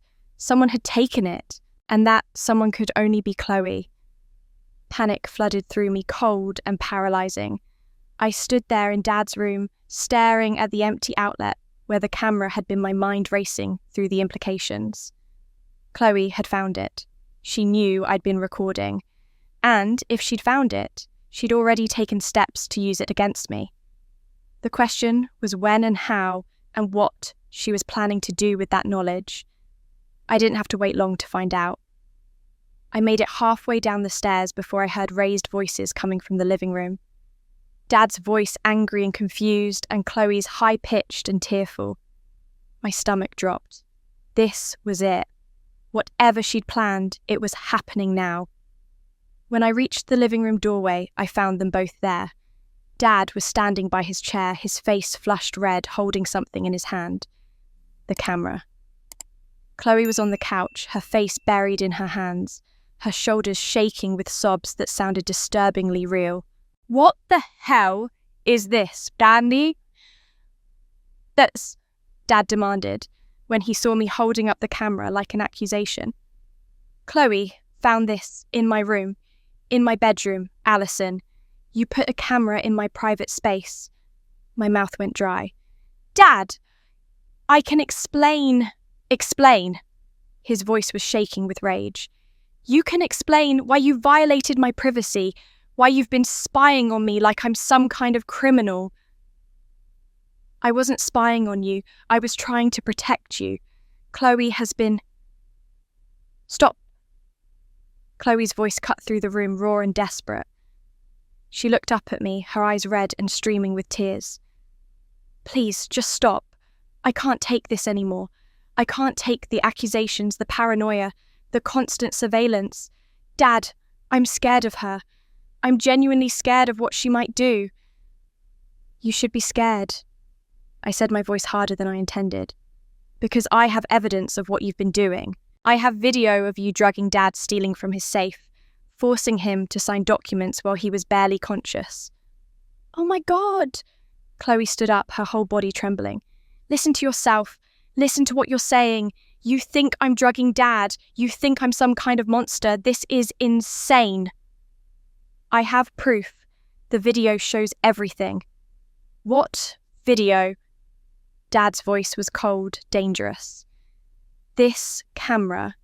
The illegal recording device you planted in my bedroom without my knowledge or consent. That video." I felt the ground shifting beneath me. "It's not illegal. I was documenting elder abuse." "It absolutely is illegal," Chloe said, her voice breaking. "You can't just record people in their bedrooms without permission. That's invasion of privacy. Dad, she's been watching us. Watching you while you sleep, while you change clothes during private moments. It's sick." "That's not what I was doing," I said desperately. "The camera was motion activated. It was only recording when you came into the room at night. I needed to see what was happening during those visits." "What's happening is that I take care of him," Chloe shouted. "I bring him water when he can't sleep. I help him with his medication. I sit with him when he's anxious about his health. That's what you recorded, a daughter taking care of her father. And you've twisted it into some sick fantasy where I'm a villain." "You put something in his water. I saw it." "His medication," Chloe's voice cracked. "His sleep medication that his doctor prescribed. He has trouble swallowing pills, so I crushed them and put them in water. It's written right there in his medical instructions, but you wouldn't know that because you haven't been here. You don't know his routine, his needs, his medications. You just show up and start making accusations based on your own paranoid delusions." I looked at Dad, pleading. "That's not true. She's manipulating. Can't you see that she's been stealing from you, changing your will, working with that lawyer, Dylan Butler?" "Dylan is my cousin," Dad said flatly. "My family. And unlike you, he doesn't question every decision I make or treat me like I'm incompetent." "But the money, $50,000, which is my money to give to whomever I choose." Dad's face was purple now, a vein throbbing in his temple. "I'm sick of this, Alison. I'm sick of your accusations, your surveillance, your complete disrespect for my autonomy. Chloe is right. You're not here out of love or concern. You're here because you're jealous and controlling and you can't stand that I have a relationship with someone who actually cares about me." "I care about you," I said, my voice breaking. "That's why I'm doing this. Dad, please just look at the video. See what she's really doing." "I don't want to see it," he said coldly. "Even if I did, it would be inadmissible. You obtained it illegally. But more than that, I don't want to see it because I don't want to know just how far you've gone in your obsession with destroying your sister." Chloe made a small wounded sound and sank back onto the couch. She even said I killed Mum, she whispered. She told me she thinks I poisoned her. That's why she put the camera up. She thinks I'm a murderer.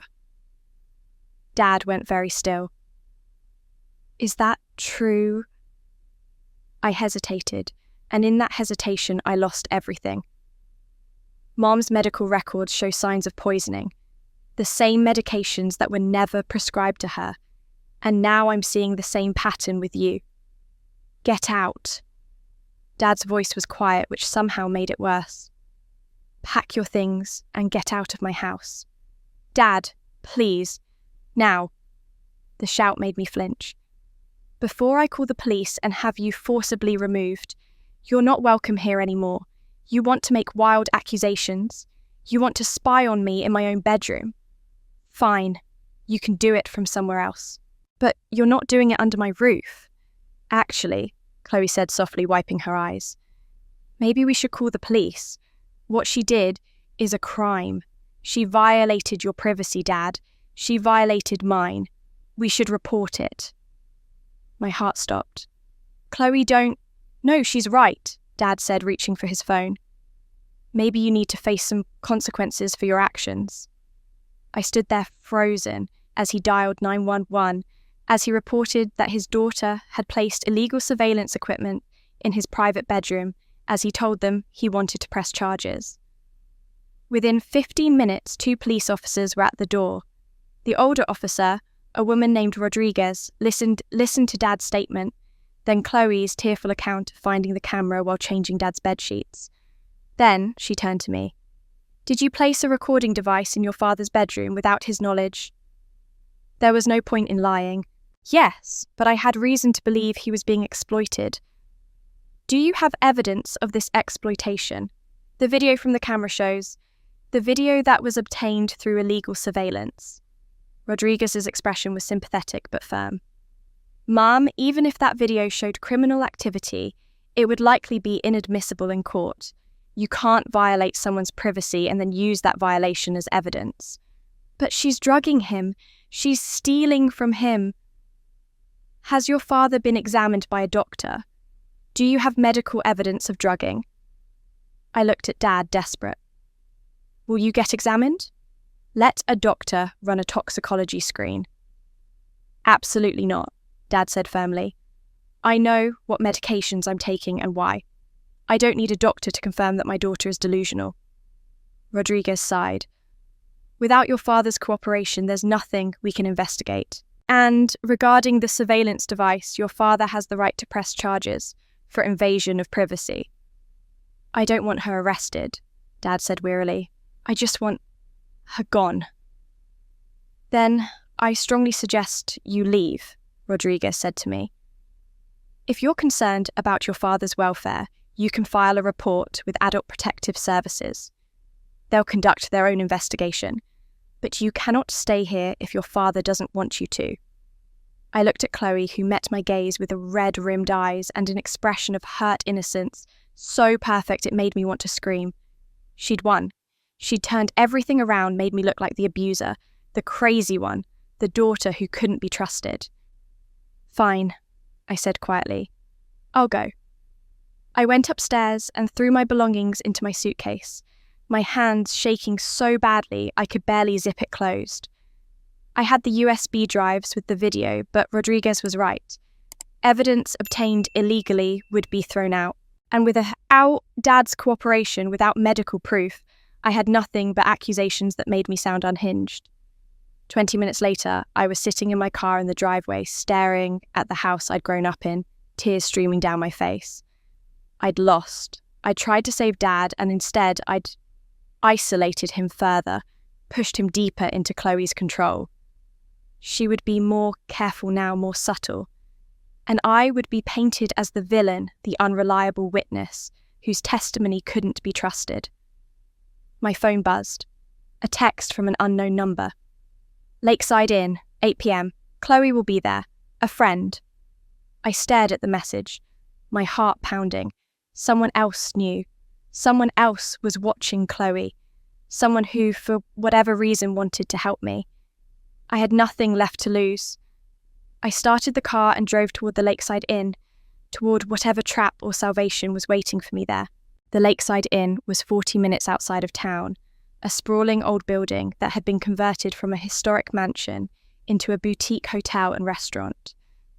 It sat on the shore of Clearwater Lake, surrounded by tall pines and accessible only by a winding road that felt increasingly remote as I drove.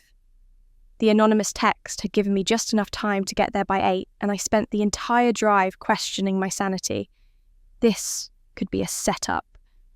Chloe could have sent the message herself, luring me into some situation she could use against me. Or it could be genuine someone who'd witnessed what was happening and wanted to help but couldn't come forward openly. Either way, I was out of options. I'd been kicked out of my father's house, threatened with criminal charges, and painted as an unstable woman making paranoid accusations. If there was even a chance this mysterious contact could give me something useful, I had to take it. I arrived at 7:45 and parked in a far corner of the lot where my car wouldn't be immediately visible from the entrance. The restaurant occupied the ground floor of the inn, with large windows overlooking the lake and an outdoor patio that was closed for the evening due to the chill. Through the windows, I could see the bar area dimly lit and populated with what looked like a mix of hotel guests and locals. I waited my phone in my lap, watching the entrance. At 7:53, a white BMW pulled into the lot. Chloe's car. My pulse quickened as I watched her get out dressed in a fitted black dress and heels that seemed far too elegant for a casual dinner. She checked her appearance in the car window, touched up her lipstick, and walked into the restaurant with the confidence of someone who had nothing to hide. I gave her 5 minutes, then followed, keeping my distance. I changed in a gas station bathroom on the way there, swapping my jeans and sweater for a dark blazer and slacks pulling my hair back. It wasn't much of a disguise, but it might buy me a few seconds if Chloe happened to glance in my direction. The restaurant was busier than I'd expected for a Wednesday evening. I slipped inside and positioned myself near the hostess stand, pretending to look at a menu while scanning the room. I spotted Chloe almost immediately. She was at the bar, sitting on a stool, with her back partially to me, talking to someone. A man. I couldn't see his face from this angle, but I could see his profile, the expensive cut of his suit, the silver at his temples. My phone was still in my hand.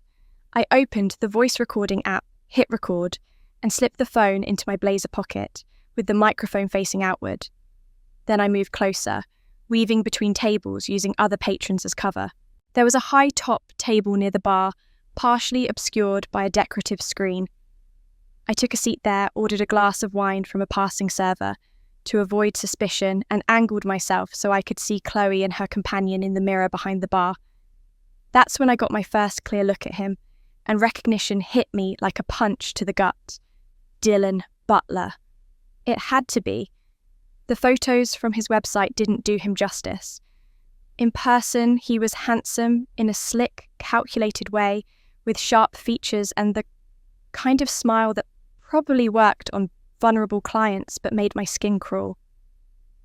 He was leaning close to Chloe, his hand resting on the bar near hers, their body language intimate in a way that went far beyond lawyer and client. I strained to hear their conversation over the ambient noise of the restaurant. Fragments drifted to me, words and phrases that made my blood run cold. "Documents are all filed," Dylan was saying, his voice smooth and confident. "Butler estate is secured. As far as anyone's concerned, it's all legitimate." Chloe laughed, a sound I'd heard 1,000 times, but never quite like this sharp and triumphant. "And the sister. Did you see her face when Dad kicked her out? God, it was perfect." "She's not going to let it go," Dylan warned. "She's tenacious, stupid, but tenacious. What if she goes to the police with her little video? Let her try. The video's inadmissible, you said so yourself.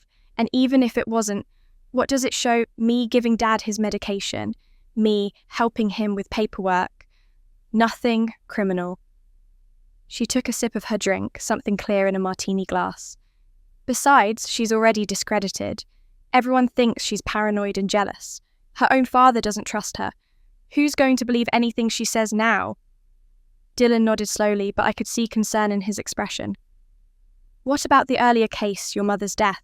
If she keeps digging..." She won't find anything, Chloe said firmly. Your mother's case was clean. No one suspects. The death certificate says natural causes. The body was cremated years ago. There's no evidence to find. I felt the words hit me like ice water. Your mother's case was clean. They weren't talking about some abstract legal matter. They were talking about Mum. They were talking about covering up her murder. My hands clenched around my wine glass so hard, I was surprised it didn't shatter. I forced myself to breathe to stay calm to keep recording. This was it. This was the confession I needed. Still, Dylan continued, we should be careful. Maybe accelerate the timeline. The old man's not going to last forever anyway, especially with his current regimen. Another few months and the estate will transfer automatically. Then Alison can complain all she wants. She'll get her 30% and we'll have the rest. 70%, Chloe corrected with a smile. And once it's mine, I can do whatever I want with it, including making sure Alison never sees a dime if she keeps causing problems. You can arrange that, right? Some kind of legal challenge to her portion. Easily, especially if we can prove she's mentally unstable. That little stunt with the camera helps our case considerably. He signalled the bartender for another round. What about Alison herself? Is she a physical threat? Chloe's laugh was genuine this time, dismissive. Alison? God no. She's all moral outrage and hand-wringing. She won't dare do anything actually dangerous. She's too much like her mother that way. All bark, no bite. Her mother figured it out, Dylan pointed out. She went to her doctor. She was asking questions. If she'd lived another week. But she didn't, Chloe interrupted, her voice hard. And that's the point. She suspected, but she didn't act fast enough. And Alison's the same way. By the time she figures out what to do, it'll be too late. It's already too late. Dylan studied her for a moment, and something in his expression made me think he wasn't entirely convinced. And if she does something unexpected, if she goes public, talks to the media, makes a scene... Chloe's smile turned cold. Then, I'll handle it. I've handled worse. Alison thinks she's so smart, but she has no idea who she's dealing with. If she pushes me, if she actually becomes a problem, well, she trailed off, taking another sip of her drink. Let's just say I have ways of dealing with problems. I learnt from the best. The casual menace in her voice made my stomach turn. This wasn't just financial fraud. This wasn't just elder abuse. Chloe was talking about eliminating obstacles, and I was very clearly an obstacle. Dylan leaned back on his bar stool, apparently satisfied with her answer. Just keep me informed, and keep the old man compliant. The last thing we need is him having a moment of clarity and changing his mind about the arrangements. He won't, Chloe assured him. He's too far gone. The medication sees to that. And even if he did have doubts, he'd never admit it. His ego won't let him. He's convinced himself that I'm the devoted daughter and Alison's the villain. He needs to believe that. Otherwise, he'd have to admit he chose wrong, and men like my father never admit they're wrong. They talked for a few more minutes about logistics, about timing, about how to handle various legal contingencies. Every word was another nail in their coffin, another piece of evidence that they'd conspired to kill my mother and were now systematically destroying my father. I recorded it all, my phone still running in my pocket, my hands shaking with a mixture of rage and vindication. Finally, they stood to leave. Dylan kissed Chloe on the cheek, a gesture that lingered too long to be professional, and headed toward the exit. Chloe stayed at the bar for a moment, finishing her drink, checking her phone. I was already moving, slipping out a side door that led to the patio, circling around to the parking lot where I could watch from a safe distance. I made it to my car and crouched down behind it just as Chloe emerged from the restaurant. She walked to her BMW with the satisfied stride of someone who'd just closed a successful business deal, completely unaware that I'd heard everything. She drove away, her taillights disappearing down the winding road. I stayed there for another minute, my heart hammering, my mind replaying what I'd just heard. Then I pulled out my phone and stopped the recording. 43 minutes of audio. 43 minutes of Chloe and Dylan discussing Mum's death, Dad's exploitation, their conspiracy to steal his estate. I froze there in the parking lot, the reality of what I'd just learned washing over me in waves. They talked about Mum like they had killed her. Not suspected, not theorized. They'd done it. Chloe had murdered my mother, and Dylan had helped cover it up. And now they were doing the same thing to Dad, slowly and methodically, while I'd been kicked out and discredited, unable to stop them. But now I had proof, real proof. Not illegally obtained video that could be challenged in court, but audio recorded in a public place, admissible and damning. I had them. Finally, I had them. I was still crouched behind my car, gripping my phone like a lifeline, when I heard footsteps crunching across the gravel parking lot. Heavy footsteps, deliberate, coming toward me.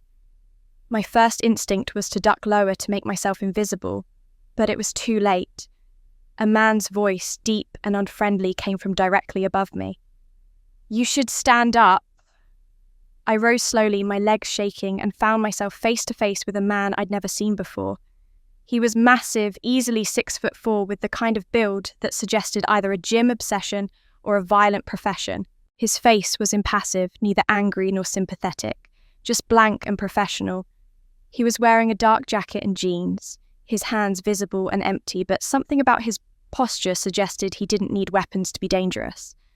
"I don't want any trouble," I said, my voice coming out steadier than I felt. "Then you should go home," he said flatly.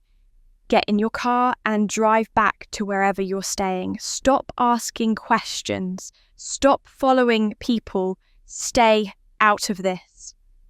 My heart was hammering so hard I could barely breathe. "Who are you?" "Someone who's giving you good advice, free of charge." He took a step closer, and I instinctively backed up against my car. "The people you're messing with, they don't like problems. They have resources, they have connections, and they have me. You're not going to win this fight. All you're going to do is get hurt." "Are you threatening me?" "I'm warning you. There's a difference."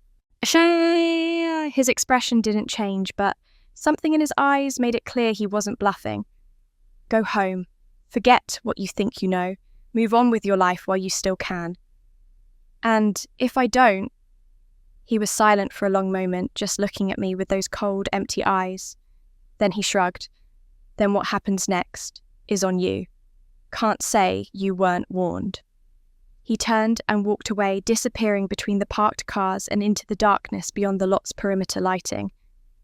I stood there trembling, my keys clutched in one hand and my phone in the other, trying to process what had just happened. Someone had been watching me. Someone had known I was at the Lakeside Inn, known I was listening to Chloe and Dylan's conversation. Which meant they'd either followed me or Chloe had anticipated my arrival and set this up. Either way, I was in more danger than I'd realised. I got into my car and locked the doors immediately, my hands shaking so badly it took 3 tries to get the key in the ignition. I needed to get somewhere safe, somewhere public, somewhere I could think. I pulled out of the parking lot and headed back toward town, checking my rearview mirror every few seconds to see if anyone was following me. The road back was dark and winding, cutting through dense forest with no streetlights and very few houses. About 10 minutes into the drive, as I navigated a particularly sharp curve, I pressed the brake pedal. Nothing happened. I pressed harder. Still nothing. The pedal went all the way to the floor, with no resistance, no slowing, and I was picking up speed as the road descended toward a hairpin turn ahead. Terror shot through me like electricity. I pumped the brakes frantically, but there was nothing there, no stopping power at all. The turn was coming up fast, too fast, and beyond it was a steep drop into the ravine below. I yanked the emergency brake and the car shuddered, tires squealing, but I was still going too fast. I cranked the wheel, hard, felt the car skid sideways, saw trees and darkness spinning past my windows. The car hit the guardrail with a sickening crunch of metal, bounced back onto the road, and finally came to a stop, diagonal, across both lanes, my headlights pointing into the forest.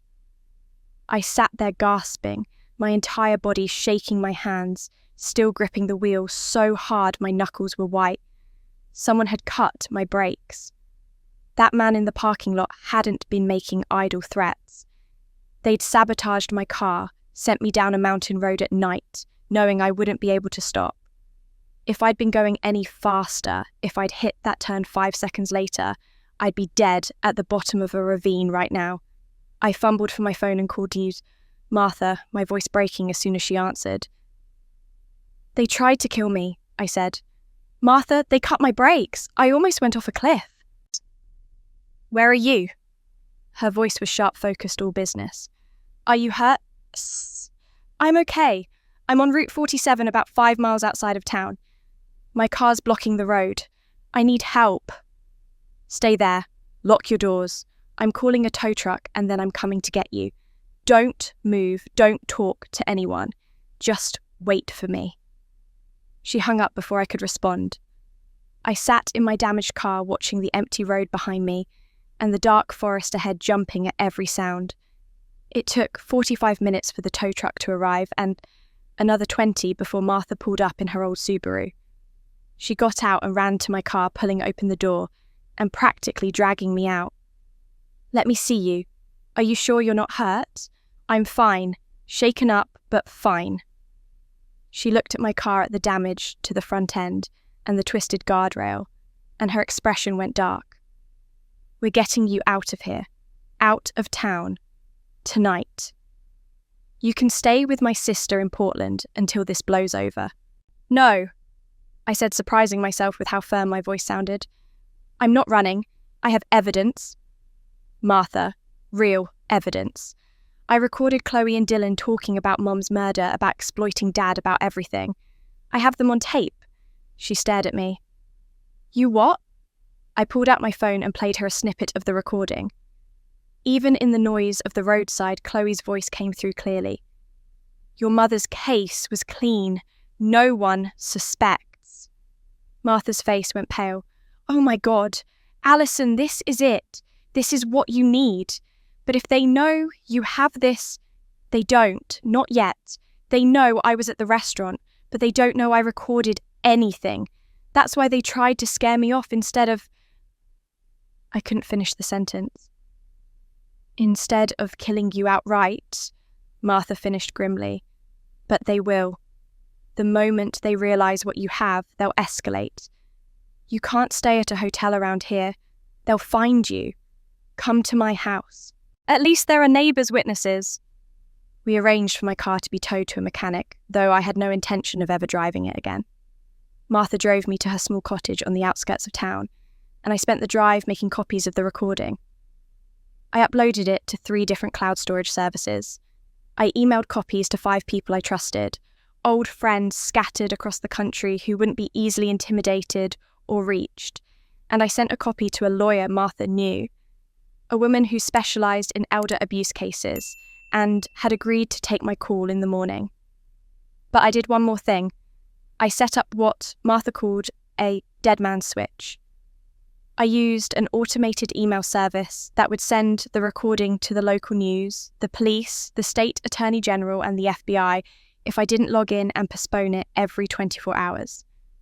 If something happened to me, if I disappeared or died or was incapacitated, the truth would explode into the public sphere automatically. You're sure about this?" Martha asked as I finished setting it up. "Once you press that button, there's no going back. They'll come after you with everything they have." "They're already coming after me," I pointed out. "At least this way, if they succeed, they don't get away with it." She nodded, slowly understanding. We spent the rest of the night at her kitchen table, drinking coffee and planning our next move. We'd go to the police in the morning with the recording. We'd file a formal complaint with Adult Protective Services. We'd contact the State Bar Association about Dylan. We'd do everything by the book, everything legally, and we'd do it all at once so Chloe and Dylan wouldn't have time to counter or cover up. As dawn broke through Martha's kitchen window, I felt something I hadn't felt in weeks. Not quite hope, not yet, but something close to it. Determination. Clarity. A sense that I was finally on the offensive instead of constantly defending and retreating. If I died, the truth would explode. The recording would go out to dozens of people, to law enforcement, to the media. Chloe and Dylan would be exposed, their conspiracy laid bare for the world to see. But I wasn't planning to die. I was planning to win.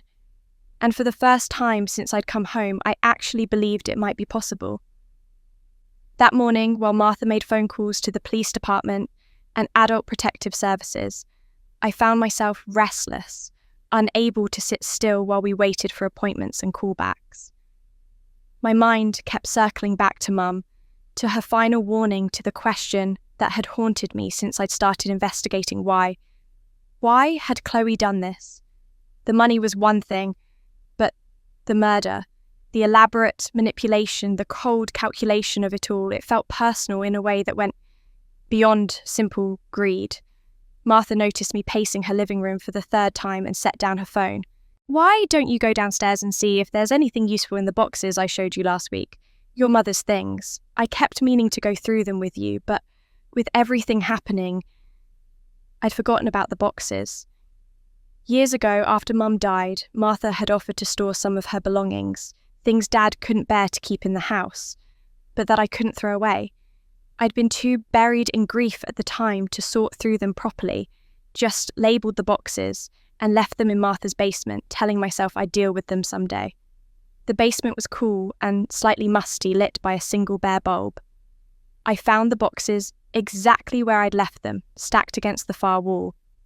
3 cardboard boxes, labelled in my own handwriting: Mum's books, Mum's clothes, and Mum's papers. I pulled down the papers box and sat on the concrete floor, my back against the washing machine, and opened it. Inside were layers of my mother's life preserved in paper, old birthday cards I'd made her as a child, recipes clipped from magazines, a programme from my college graduation, and underneath all of that, tucked into a manila envelope, a stack of letters bound together with a rubber band that had gone brittle with age. I recognised Mum's handwriting on the envelopes immediately. They were addressed to herself, which seemed strange until I opened the first one and understood. These were journal entries written as letters dated over the span of several years. A way for her to process her thoughts, I suppose something more formal than a diary, but still private. I skimmed through the first few, which were mundane accounts of daily life. Worries about me starting middle school, concerns about Dad's job stress. But then, I found one dated from 24 years ago, shortly after Chloe came into our lives and everything changed. The letter was longer than the others, the handwriting more hurried, more emotional. It started simply enough. "Dear Barbara, today, James asked me to do something I never imagined. He wants us to adopt a child." I kept reading, my hands beginning to shake. Her name is Chloe. She's 4 years old, and she's James's daughter, his biological daughter from a relationship he had before we met. A woman named Linda Hartley. James says Linda was his first love, that they were together for 3 years before they broke up over his decision to move away for work. He didn't know Linda was pregnant when he left. By the time he found out, I was already in his life, and he made a choice not to go back to her. He chose me instead. I had to stop reading for a moment, the words blurring as tears filled my eyes. Dad had another child. Chloe wasn't just adopted. She was his daughter, his biological daughter, and I'd never known. I forced myself to continue. Linda raised Chloe alone for 4 years. James sent money occasionally, but he never told me about them. I didn't know any of this existed until yesterday when Linda called him. She's dying. Cancer. Stage 4. She has maybe 6 months left, and she has no family to take Chloe. She asked James to do what he should have done 4 years ago, acknowledge his daughter and take responsibility for her. And James came to me crying, begging me to agree to adopt Chloe after Linda dies. He says he can't abandon his own child. He says he'll never forgive himself if he doesn't do this. What could I say? How could I refuse? So I said yes. We'll adopt Chloe. We'll raise her as our own. Alison will have a sister, and I'll live with the knowledge that my husband had a whole other life, another woman, another child, and he kept it all hidden from me for years. The next letter was dated 6 months later after Chloe had come to live with them. Chloe is adjusting, but it's difficult. She's angry, understandably. Her mother is dead. She's been taken from everything she knew and placed with strangers. James tries so hard with her, but there's guilt in every interaction. He overcompensates, gives her anything she wants, never disciplines her, never tells her no. He loves her, but not the way he loves Alison. He loves her like penance, like if he can just be good enough, attentive enough, it will make up for abandoning her mother, for choosing me over them, for all the years he wasn't there.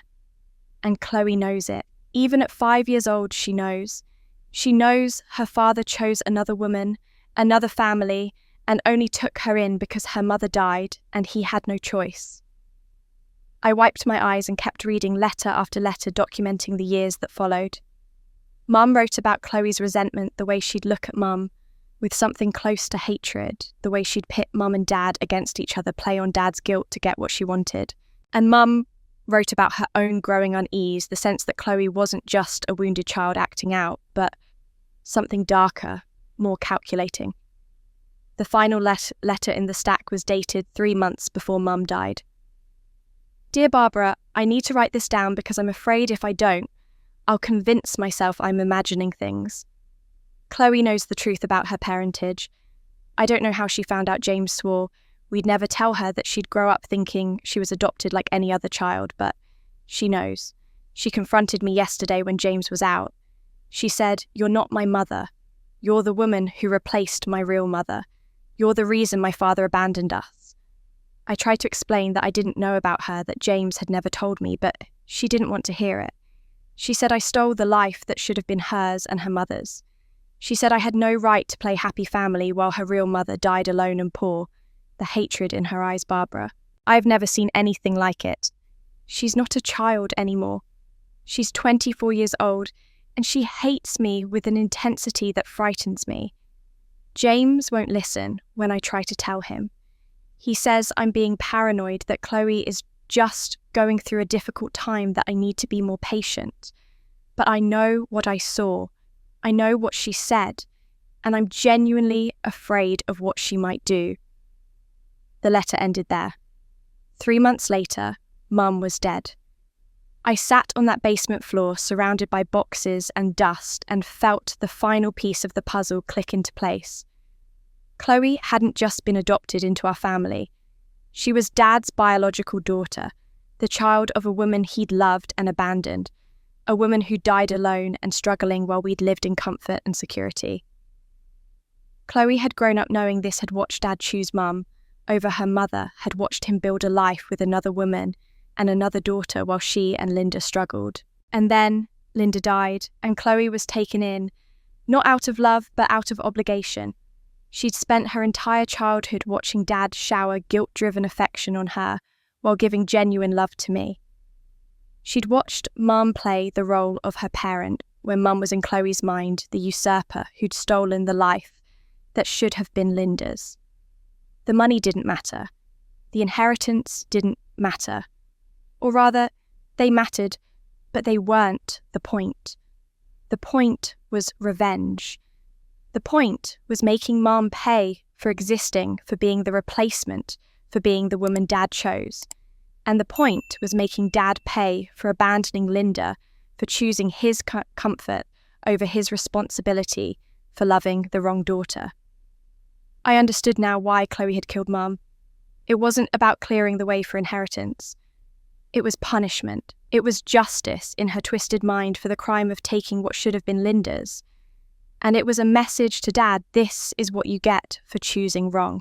And me, was collateral damage. The daughter who got to grow up with both parents, who got Dad's genuine affection instead of his guilt, who got the life Chloe believed should have been hers from birth.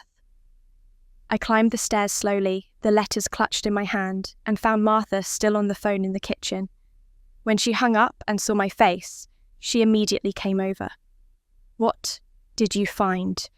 I handed her the letters. The reason for everything. Chloe isn't just Dad's adopted daughter, she's his biological child. From a woman named Linda who died when Chloe was 4. Dad abandoned them, chose Mum instead, and only took Chloe in out of guilt after Linda died. Martha read through the letters, her expression darkening with each page. When she finished, she looked up at me with something like horror in her eyes. "Oh, Alison, she's been planning this for years. This isn't opportunistic. This is calculated revenge. She killed Mum to punish her for existing," I said, my voice hollow. "For being the replacement. For taking the life that should have been Linda's. And now she's destroying Dad because he chose wrong, because he abandoned her mother, because she grew up watching him give me the love that should have been hers." Martha shook her head slowly. "This makes her more dangerous, not less. People who kill for money can be reasoned with, can be stopped with the right incentives. But revenge doesn't have an endpoint. It doesn't have a price. It just keeps going until either the person gets what they want or they're stopped by force." I thought about Chloe's words at the Lakeside Inn, her cold confidence, her casual discussion of handling problems. She'd already killed once. She'd already tried to kill me, and she wouldn't stop until she'd taken everything Dad had made him suffer and eliminated anyone who tried to interfere. Chloe didn't just want money, she wanted revenge. Revenge because her real mother died. Revenge because my mother was the replacement. Revenge because I got to live with Dad, got his real love, got the childhood that should have been hers. And she was willing to destroy anyone and everyone to get it. The call came 2 hours later. Dad had been admitted to the hospital after collapsing at home. Chloe had called 911, and by the time the ambulance arrived, he was barely conscious. The emergency room doctor said it looked like a severe drop in blood pressure, possibly from medication interaction or dehydration. They were running tests. He was stable but weak. Martha wanted to come with me, but I told her I needed to do this alone. Armed with Mum's letters and the recording from the Lakeside Inn, I drove to County General, my emotions swinging wildly between rage and grief. Part of me wanted to storm in there and confront Dad with everything I knew to make him face what his choices had cost us. But another part of me, the part that was still his daughter, despite everything, just wanted to understand. I wanted to hear him explain in his own words why he'd made the choices he'd made, why he'd loved Chloe differently, why I'd never been enough. I found him in a private room on the 4th floor. He was alone, which surprised me until I realised Chloe was probably busy managing the crisis, calling Dylan, making sure their story stayed consistent. Dad looked small in the hospital bed, diminished in a way that had nothing to do with his stroke. He'd aged years in the past few weeks, his face gaunt and pale, his hands trembling slightly where they rested on top of the blanket. He opened his eyes when I entered, and I saw recognition flash across his face, followed immediately by wariness. "Alison, I didn't think you'd come." "Neither did I admitted, pulling a chair close to the bed. "But we need to talk, Dad. Really talk. No more lies, no more secrets." He tried to sit up straighter, winced and gave up. "If you're here to make more accusations about Chloe..." "I'm here to talk about Linda Hartley," I said quietly and watched all the colour drain from his face. "I found Mum's letters. I know the truth. I know Chloe is your biological daughter. I know you abandoned Linda and then took Chloe in out of guilt after Linda died. I know everything." For a long moment, he just stared at me, his mouth opening and closing, like he was trying to form words but couldn't find them. Finally, he looked away, tears welling in his eyes. "Your mother promised she'd never tell you." "Mum's dead," I said, and the words came out harsher than I intended. "Dead because Chloe poisoned her. Dead because you let guilt turn you into someone who couldn't see what was happening in his own house. So yes, I know. And I need you to explain it to me. I need to understand why you chose to lie to me my entire life." He was crying now, silent tears running down his weathered cheeks. "I didn't want you to think less of me. I didn't want you to know that your father was the kind of man who could walk away from his own child. But you did walk away. You left Linda and Chloe. You chose Mum instead. I was 25 years old, he said, his voice breaking. I was scared. Linda wanted to get married, wanted me to stay in that small town and build a life there. But I had opportunities, a job offer in the city. We fought about it constantly. When I finally left, I didn't know she was pregnant. She didn't tell me until months later, and by then I'd met your mother. I'd started building a different life. So, you just... What sent money and pretended they didn't exist? I sent money every month. I thought that was enough. I thought I was doing the right thing, letting Linda move on, letting Chloe grow up without the confusion of a part-time father. He wiped his eyes with shaking hands. I was a coward. I know that now. I took the easy way out and Linda paid the price for it. And when Linda died, when you finally had to face what you'd done, I wanted to do right by Chloe. I owed Linda that much at least. Your mother agreed, even though it nearly destroyed our marriage. She was a better person than I deserved. He looked at me finally, his eyes red and pleading. But it was hard, Alison, so hard. Every time I looked at Chloe, I saw Linda. I saw everything I'd failed to be, and the guilt ate at me. So you overcompensated, I said, and I could hear the bitterness in my own voice. You gave Chloe everything, every bit of attention, every bit of affection, every bit of patience you should have been giving to both of us, and I became invisible. That's not true. Yes, it is. My voice rose despite my efforts to stay calm. You loved Chloe more because you felt guilty, didn't you? You felt like you owed her something, like you could make up for abandoning her mother by giving her everything now. And I was just there, the easy daughter, the one who didn't require penance. He opened his mouth to protest, but no words came out, because he knew I was right. We both knew it. I needed you too, I said, and now I was crying as well, years of buried hurt finally breaking through. I was your daughter too. I needed my father. But you were so busy trying to make Chloe forgive you that you forgot I existed. Every school play you missed, every time you chose her over me, every time you took her side in an argument, I told myself it didn't matter. I told myself I was being selfish, but it did matter, Dad. It mattered so much. I'm sorry, he whispered. Alison, I'm so sorry. You deserved better. You deserved a father who could love both his daughters equally without the weight of his past mistakes crushing him. Did you know? I asked, pulling out my phone. Did you know what Chloe was doing? What she'd done to Mom? He looked at the phone like it was a weapon. I don't understand. I have a recording from 2 nights ago.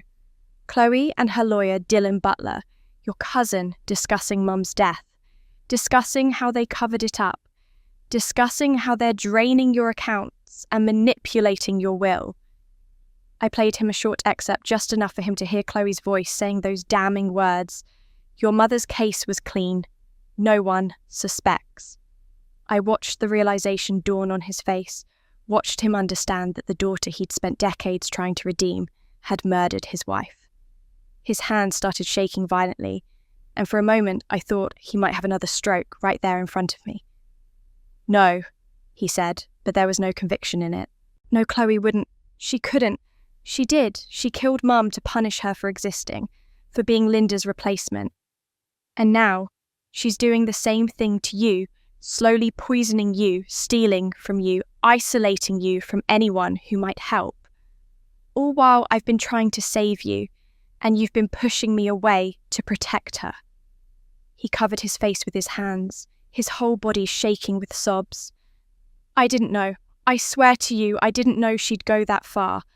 I thought she was just angry, hurt. I thought if I gave her enough, loved her enough, she'd eventually heal. She doesn't want to heal Dad. She wants revenge. And you've been enabling her for so long that you can't even see it. We sat in silence for a long time, both of us crying, both of us confronting truths we'd spent years avoiding. Finally, Dad spoke, his voice barely audible. "What do I do now?" "You tell the truth," I said. "You cooperate with the police. You let them run a toxicology screen on you. You tell them everything you know about Dylan Butler, and the will changes. You help me stop her before she finishes what she started." "She's my daughter," he said weakly. "So am I," I said, and the words hung in the air between us like an accusation and a plea all at once. "I'm your daughter too, and I need you to choose me this time. Just once I need you to choose me over the guilt you feel for Chloe." He reached for my hand, his grip weak and trembling. "I do love you. I always have. I know I've been a terrible father, but I do love you." "I know," I said, and I meant it. I could see it in his eyes, buried beneath the guilt and the grief and the shame.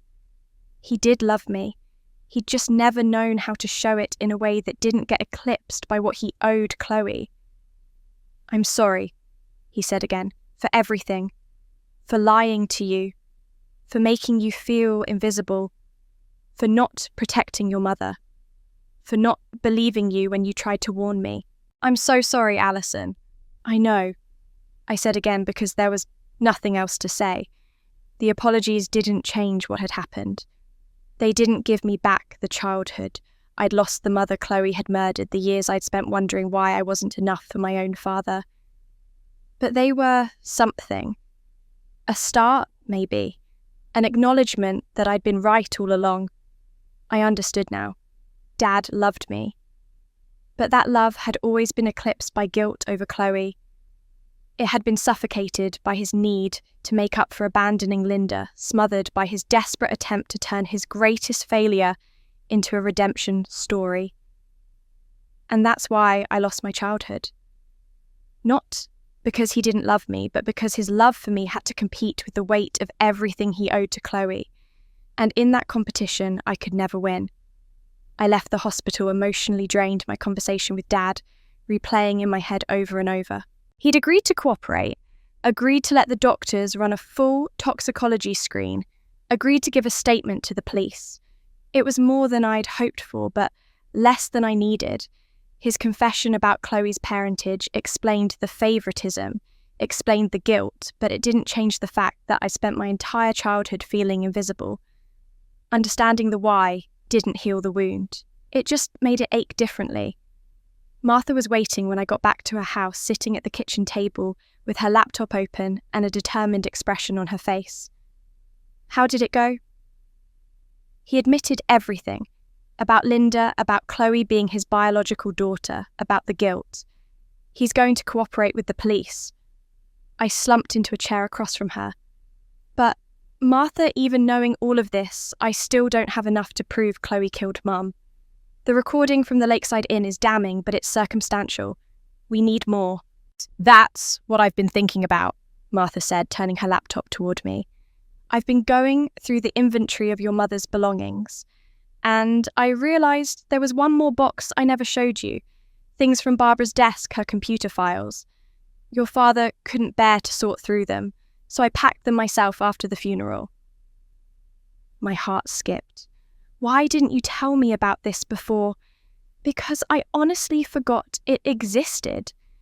It's been sitting behind the water heater for 3 years. But after you found those letters, I started thinking about what else might be there. She stood up. "Come on, let's go look." We went down to the basement together, and Martha led me to a small box tucked behind the old water heater covered in dust. Inside were appointment books, receipts, a few pieces of jewellery, and at the very bottom, a small plastic bag containing 2 USB drives. "I remember these," Martha said, pulling them out carefully.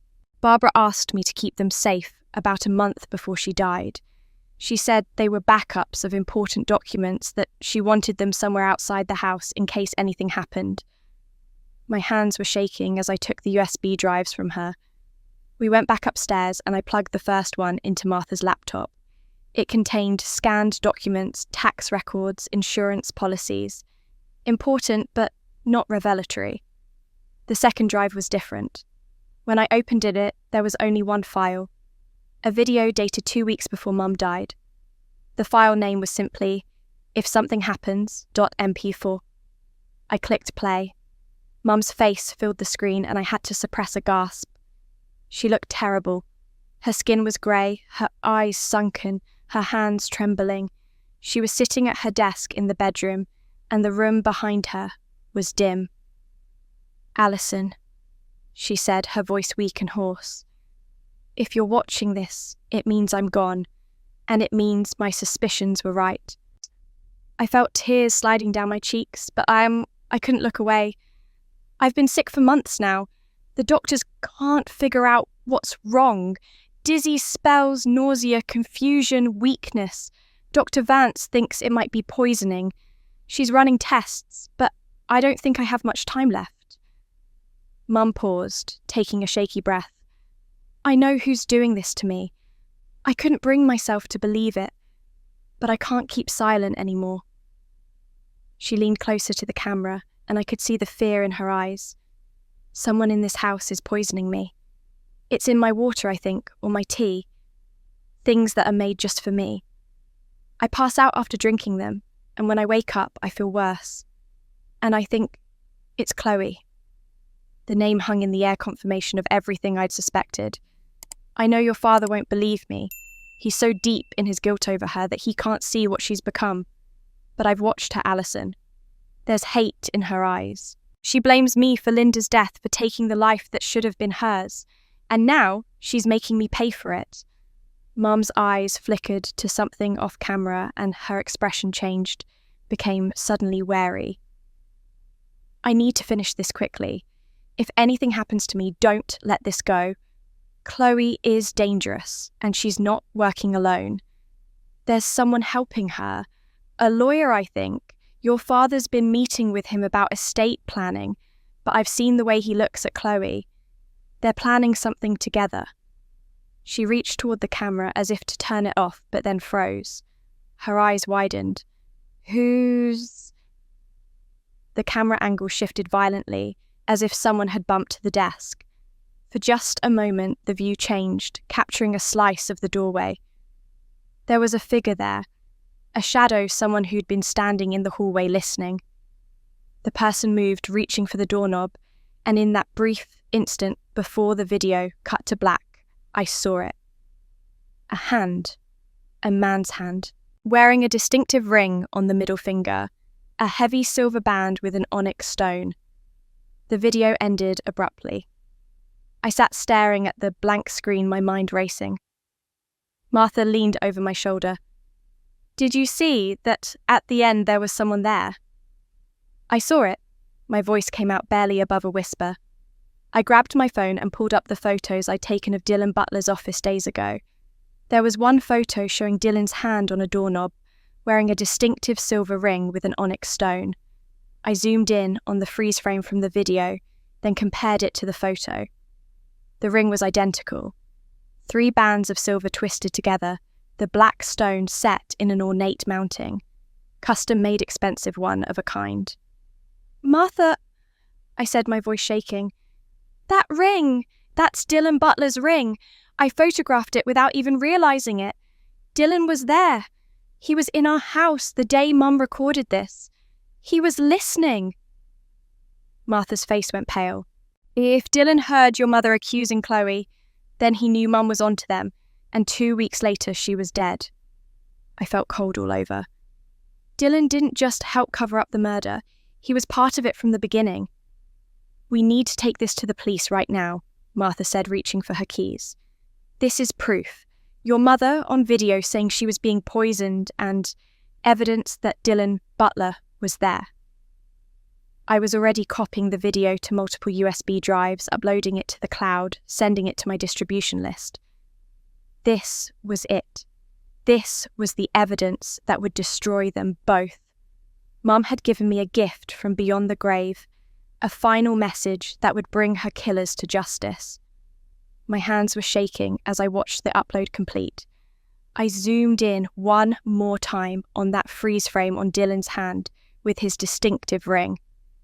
That ring belonged to lawyer Dylan Butler, and it placed him at the scene in our house on the day Mum recorded her final testament. Mum's video was powerful evidence, but I knew from my conversation with Officer Rodriguez that prosecutors would need more than circumstantial proof to build a case. We had the recording from Lakeside Inn showing conspiracy. We had Mum's video showing Dylan was present the day she recorded her suspicions. But what we didn't have were the actual documents that tied everything together, the paper trail that would prove Dylan and Chloe had systematically planned and executed Mom's murder and Dad's exploitation. Those documents existed somewhere, I was certain of it, and the most likely place was Dylan Butler's office. Martha thought I was insane when I told her my plan. "You want to break into a lawyer's office? Alison, that's a felony. If you get caught, everything we've gathered becomes inadmissible. You could go to jail. If I don't get caught, we'll have everything we need to put them away forever," I countered. "Dylan's sloppy. I've seen his operation. Strip mall office, no security system, advertised, probably just a basic lock, and maybe a night guard for the whole plaza. He's not expecting anyone to come after him." "Because normal people don't commit breaking and entering," Martha said, but I could see her wavering. She knew as well as I did that we were close, so close to having an airtight case. We just needed that final piece. We spent 2 days watching Dylan's office, learning the patterns. The plaza closed at 9 p.m. A security guard made rounds every 2 hours, spending maybe 5 minutes checking doors and windows before moving on to the next property on his route. Dylan's office was on the ground floor with a small window in the back that faced an alley. On Saturday night, we made our move. Martha drove, parking her car 2 blocks away with the engine running. She handed me a small flashlight and a screwdriver. 30 minutes, she said firmly. If you're not back in 30 minutes, I'm calling the police myself and claiming I'm worried about you." "Deal." I pulled on a pair of latex gloves and a dark hoodie, feeling like a criminal and hating every second of it. But this was for Mum. This was for Dad. This was for every victim Dylan Butler had exploited over his career. The window lock was flimsy, the kind that probably hadn't been checked in years. I pried it open with the screwdriver, wincing at every small sound, and climbed through into what appeared to be a storage room. Boxes of old files were stacked against the walls, and the air smelled like dust and cheap air freshener. I moved quickly through the dark office, using my phone's flashlight on its dimmest setting. Dylan's personal office was at the front, a cluttered space, with a large desk, filing cabinets, and a small safe tucked in the corner behind a dying potted plant. The safe was the kind you'd buy at an office supply store, with a simple digital keypad. I tried the most common combinations, the kind of lazy passwords people used. On my 4th attempt, the safe beeped and clicked open. Inside were files, dozens of them. I started photographing pages as fast as I could, my hand shaking with adrenaline. Forged estate documents with Dad's signature that looked nothing like his actual handwriting.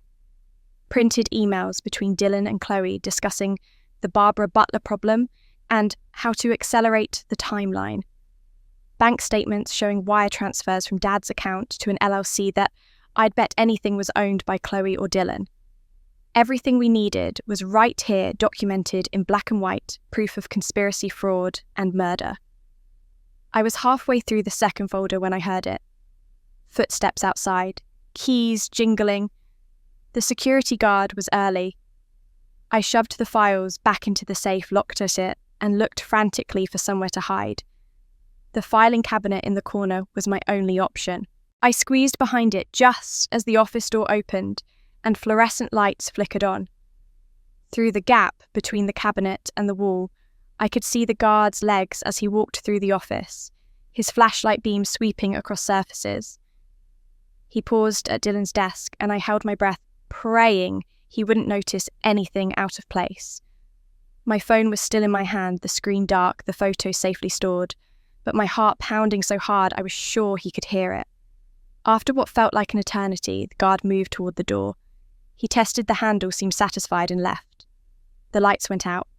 I heard his footsteps receding down the hallway, heard the exterior door close. I waited 5 full minutes before I moved my legs cramping from the awkward position. Then I climbed back through the window and ran down the alley to where Martha was waiting, my phone clutched against my chest like a lifeline. When I got to the car, Martha took one look at my face and said, "You're shaking, but you did it." I slid into the passenger seat and pulled up the photos on my phone, scrolling through them with trembling fingers. Forged signatures, incriminating emails, financial records, everything. I looked at my phone at the evidence that would finally bring them down and felt something like triumph mixed with exhaustion wash over me. The evidence was enough. Now it was time to set the trap. The trap was simple but terrifying. I would contact Chloe, pretend to surrender offer, to negotiate. I'd tell her I was tired of fighting, that I just wanted my share, and then I'd disappear. It was exactly what she wanted to hear, what her ego would believe. Martha gave me a necklace with a tiny camera embedded in the pendant. It would record everything and upload automatically to the cloud. If something went wrong, the evidence would still exist. I texted Chloe from a burner phone. "We need to talk. I'm ready to negotiate. Just tell me what you want." Her response came within minutes. "Rosewood Restaurant, tomorrow, 7 p.m. Come alone." I knew she'd bring Dylan. She wouldn't resist having him there, her partner in crime. And that's exactly what I wanted. I needed them both on camera, both confessing. I arrived 15 minutes early, wearing the camera necklace. The restaurant was upscale, but not crowded with enough noise to mask our conversation from other diners, but quiet enough for the camera to catch every word. Chloe was already there with Dylan beside her. She looked radiant in a designer dress.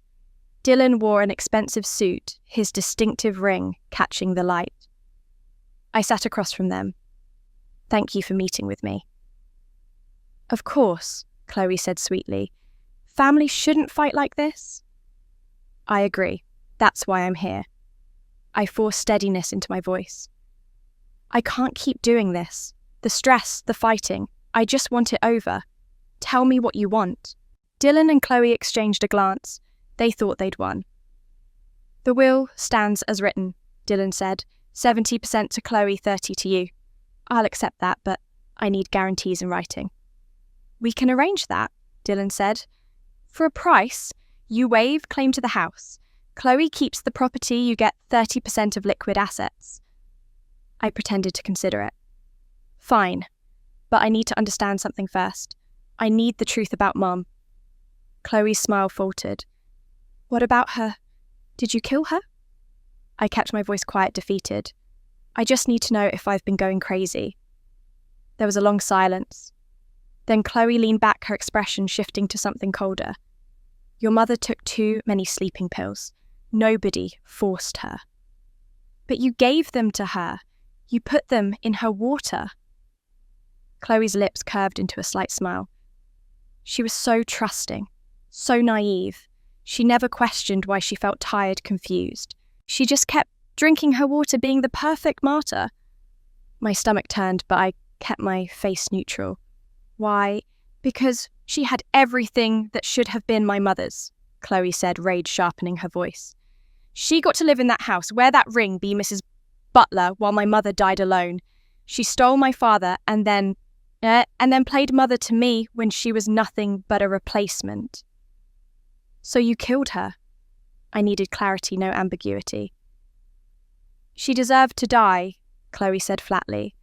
"She stole my mother's life. I just took it back." The confession hung in the air, cold and casual. I had it. Everything I needed. Chloe admitting to murder Dylan, sitting there complicit. I stood slowly. "I can't do this. I can't negotiate with you. You killed my mother." Chloe's expression didn't change. "And what are you going to do? You have no proof." "I have enough," I said, walking toward the exit. Dylan moved fast, blocking my path, his hand closing around my arm. "I don't think you're leaving just yet. We need to discuss what happens next." His grip was iron-tight fingers digging into my bicep. I tried to pull away, but he yanked me back toward the table where Chloe sat calmly sipping wine. "Let go of me," I said, loud enough that a waiter glanced over. Dylan's smile was pleasant professional, even as he steered me forcibly away from the dining room. "We're just going to have a more private conversation," he said smoothly. "Nothing to worry about." He pushed me through a door marked "Staff Only," down a hallway that smelled like grease and cleaning supplies. Chloe followed, her heels clicking on linoleum. They shoved me into a storage room, and Dylan blocked the door. "You think you're clever," Chloe said, circling me. "Coming here with your little recording device. Did you really think we wouldn't notice that necklace?" My hand flew to the pendant. She laughed. "We knew from the moment you sat down. Your little camera captured audio only, no video, and audio alone won't convict anyone. We can claim you edited it, that we were humouring your delusions." "The police will believe me," I said weakly. "Will they?" Dylan stepped closer. "The same police who think you're unstable, who responded to complaints about your illegal surveillance. You've destroyed your own credibility." "Dad will tell them the truth. He's cooperating." Chloe's smile widened. "About that. Dad had another medical episode this morning. He came home from the hospital early, under my care. And now he's somewhere safe, somewhere you won't find him." Ice water crashed over me. "What did you do?" "Nothing yet," Chloe said. "But Dad's health is so fragile, anything could happen. A fall, wrong medication, these things happen with elderly stroke victims. You're threatening to kill him." "I'm explaining reality," Chloe corrected. "Here's what happens. You destroy every piece of evidence you've collected, every recording document, photograph, file. Delete it all and prove you've done so. Then leave town and never come back. Do that and Dad lives. Refuse and his life gets very short." I looked between them, these monsters who'd murdered my mother. "You won't get away with this." "We already have," Dylan said. "You have 24 hours to comply. We'll send instructions. Contact police, your father dies. Try anything clever, your father dies. Clear." I nodded. Dylan opened the door. I walked out through the kitchen, through the dining room outside. I pulled out my phone and called Martha. "Come get me now, emergency." She arrived in minutes. I called Officer Rodriguez, immediately explaining Dad was missing, that I'd been threatened. Rodriguez dispatched officers to Dad's house. "Okay, meet us there. Don't go inside until we arrive." We followed the police cruiser. The front door was unlocked. Officers cleared the rooms while I waited outside, heart hammering. Empty. Dad's medication bottles gone, wallet, keys, phone missing. No sign of struggle, no indication where he'd been taken. My phone buzzed. Unknown number. "Want to see Dad alive? Destroy all evidence. Every file recording backup copy. Midnight tomorrow. Prove it's done. Get an address. Contact police. You'll never find the body." I showed Rodriguez. She read it, jaw tight. "We'll put out a silver. Alert check, hospital, start canvassing. But without knowing when they took him or which direction, we're working blind." "He needs his medication," I said, voice breaking. "Blood pressure, pills, anticoagulants. Without them, he could have another stroke." "We're doing everything we can," Rodriguez promised, uncertainty beneath her professional tone. I sat in Martha's car staring at the text numb. They'd kidnapped my father, using his life as leverage to silence me. And I knew, even if I complied, they wouldn't let him live. He was a witness who could testify. They'd killed once. They wouldn't hesitate again. Martha drove us back to her house in silence. Inside, she made tea neither of us drank while I stared at my phone at the ticking clock at the impossible choice they'd given me. "What are you going to do?" Martha finally asked. "I don't know." My voice sounded hollow. "If I destroy the evidence, they kill him anyway. He knows too much, but if I go to the police with what we have, they'll kill him immediately. There has to be another way." I pulled up the text again, reading it over and over. "They said they'd give me an address if I prove the evidence is destroyed. That means they're keeping him somewhere. Somewhere they think is secure. You think you can find him? I have to try. I opened my laptop, pulling up everything we'd gathered. The recordings, the documents from Dylan's office, the photographs. They mentioned Lakeside before, and Chloe said something at the restaurant about a cabin by the lake where her mother died. Maybe that's where they'd take him. Somewhere isolated, somewhere with meaning to her. Martha was already searching property records. Linda Hartley, let me see if she owned anything. We worked through the night, searching databases, making calls to old contacts, following every thread. And finally, at 3 a.m, Martha found it. A small cabin registered to Linda Hartley's estate, never transferred after her death, located on the remote north shore of Clearwater Lake. I looked at the address at the satellite image showing an isolated structure surrounded by trees. That's where they'd take him. I know it. We should tell the police and risk them killing Dad the moment they see squad cars coming. I shook my head. I have to go myself. I have to get him out. I had maybe 20 hours before their deadline. 20 hours to find Dad, get him to safety, and still have enough evidence to put them away. They'd kidnapped my father, and I knew if I didn't act fast, he would die. I left Martha's house at 4 a.m. with nothing but my phone, a flashlight, and desperate hope. Martha had wanted to come, but I'd refused. If something went wrong, I needed someone who knew where I'd gone and could send help. The drive to Clearwater Lake took nearly 2 hours, through winding mountain roads, treacherous in darkness. I replayed Chloe's words from weeks ago, the casual mention of the cabin by the lake where my real mother died. At the time, I thought it was just her victim narrative, but now it felt like a confession revealing where she'd hide something, or someone. The GPS lost signal 10 miles from the coordinates. I navigated by memory following dirt roads that barely qualified as roads. Dawn was breaking when I found it a small cabin hidden among pines and overgrown brush. Chloe's BMW wasn't there, which meant either I was wrong or they'd already left him to die. I parked 100 yards away and approached on foot, heart hammering. The cabin looked abandoned, windows dark, front door hanging ajar. No sounds, no movement, just wind through trees and a distant bird cry. I pushed open the door. The interior was dim, lit only by pale light through grimy windows. Old furniture covered in dust sheets, a sink full of dead leaves, walls stained with water damage. Then I saw him.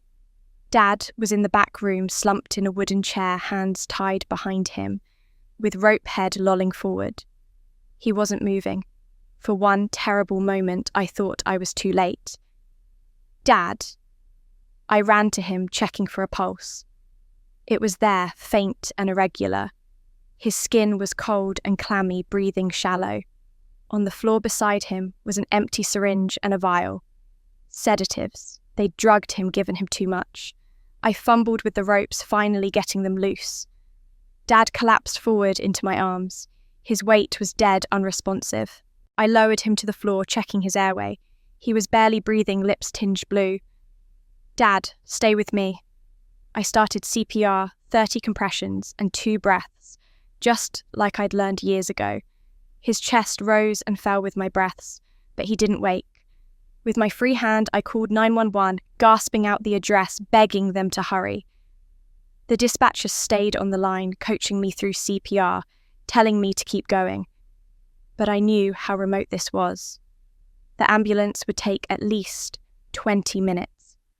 I don't know how long I kept doing compressions. My arms burned, my back ached, sweat dripped into my eyes. But I didn't stop.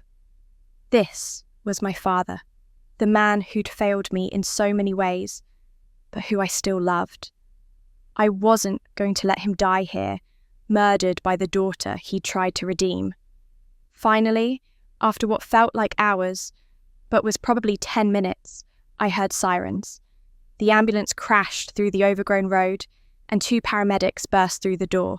They took over CPR, checking vitals, inserting an IV loading. Dad onto a stretcher. "Is he going to make it?" I asked, voice breaking. One paramedic, a young woman with kind eyes, glanced at me. "You got here just in time. 10 more minutes and he'd be dead." You saved his life. I climbed into the ambulance with them holding Dad's cold hand as they worked administering drugs, monitoring screens. Slowly, his colour improved. His breathing steadied. His eyes fluttered open, unfocused and confused. "Dad," I whispered. "It's okay, you're safe now." He looked at me and I saw recognition dawn. His lips moved, trying to form words, but no sound came. The paramedic adjusted his oxygen mask. "Don't try to talk, Iowa," she said gently. "Save your strength." But Dad shook his head weakly, pulling the mask aside with trembling fingers. He looked at me with such profound pain and regret that I felt my chest constrict. "I knew," he whispered, voice barely audible over the siren. "Allison, I knew what she did to your mother. I've known for 2 years, and I didn't stop her." The paramedic said something about keeping him calm, but I barely heard. I just stared at Dad at this confession I'd suspected, but never wanted to believe. 2 years ago, I found the poison," he continued weakly. "In Chloe's bathroom. The same medication your mother had in her system. I confronted her. She cried, said your mother was going to expose everything, ruin our family. She said she did it for me to protect me." His voice cracked. "And I forgave her. I told her I'd keep her secret because I couldn't lose her. Because I owed Linda. Because I was a coward." Tears streamed down his face, mixing with the oxygen condensation on the mask. "I let her kill your mother and get away with it. I chose Chloe over justice, over you, over everything that was right. And then I watched her start doing the same thing to me, and I still couldn't stop her because admitting what she'd done would mean admitting what I'd allowed. I'm so sorry, Allison. I'm so sorry." The paramedic placed the mask back over his face, giving me a look that said he needed rest. But the damage was done. The truth was out. I had saved him. I'd performed CPR, called for help, gotten there just in time to pull him back from death. But he had something to tell me that would break my heart. The hospital kept Dad for 3 days. I stayed nearby but couldn't bring myself to visit his room. Every time I walked past his door, I remembered his confession in the ambulance, and anger rose up hot and bitter. He'd known. For 2 years, he'd known Chloe murdered Mum, and he'd done nothing. On the 3rd day, a nurse told me Dad was asking for me. I didn't want to go, but I needed answers. I needed to understand how a man could know his wife was murdered and protect the killer. He looked smaller in the hospital bed tubes and monitors attached. When he saw me, he started crying before I'd even closed the door. "Allison, I didn't think you'd come." I pulled a chair to his bedside but didn't sit. "You said you knew. Explain it. All of it." He wiped his eyes with shaking hands. "About 2 years ago, I was looking for my reading glasses. I thought maybe I'd left them in Chloe's car. I found her purse instead, and when I moved it, a pill bottle fell out. Not prescribed to anyone. Just a plain bottle with white tablets." "What kind? I had one analysed at a pharmacy, digoxin, a heart medication. The same medication that killed your mother." His voice broke. I felt cold. "And you confronted Chloe the next day. She broke down immediately crying, saying she was sorry. She told me your mother had figured out the truth about Linda, about Chloe being my biological daughter. That your mother was going to tell you everything, destroy the family.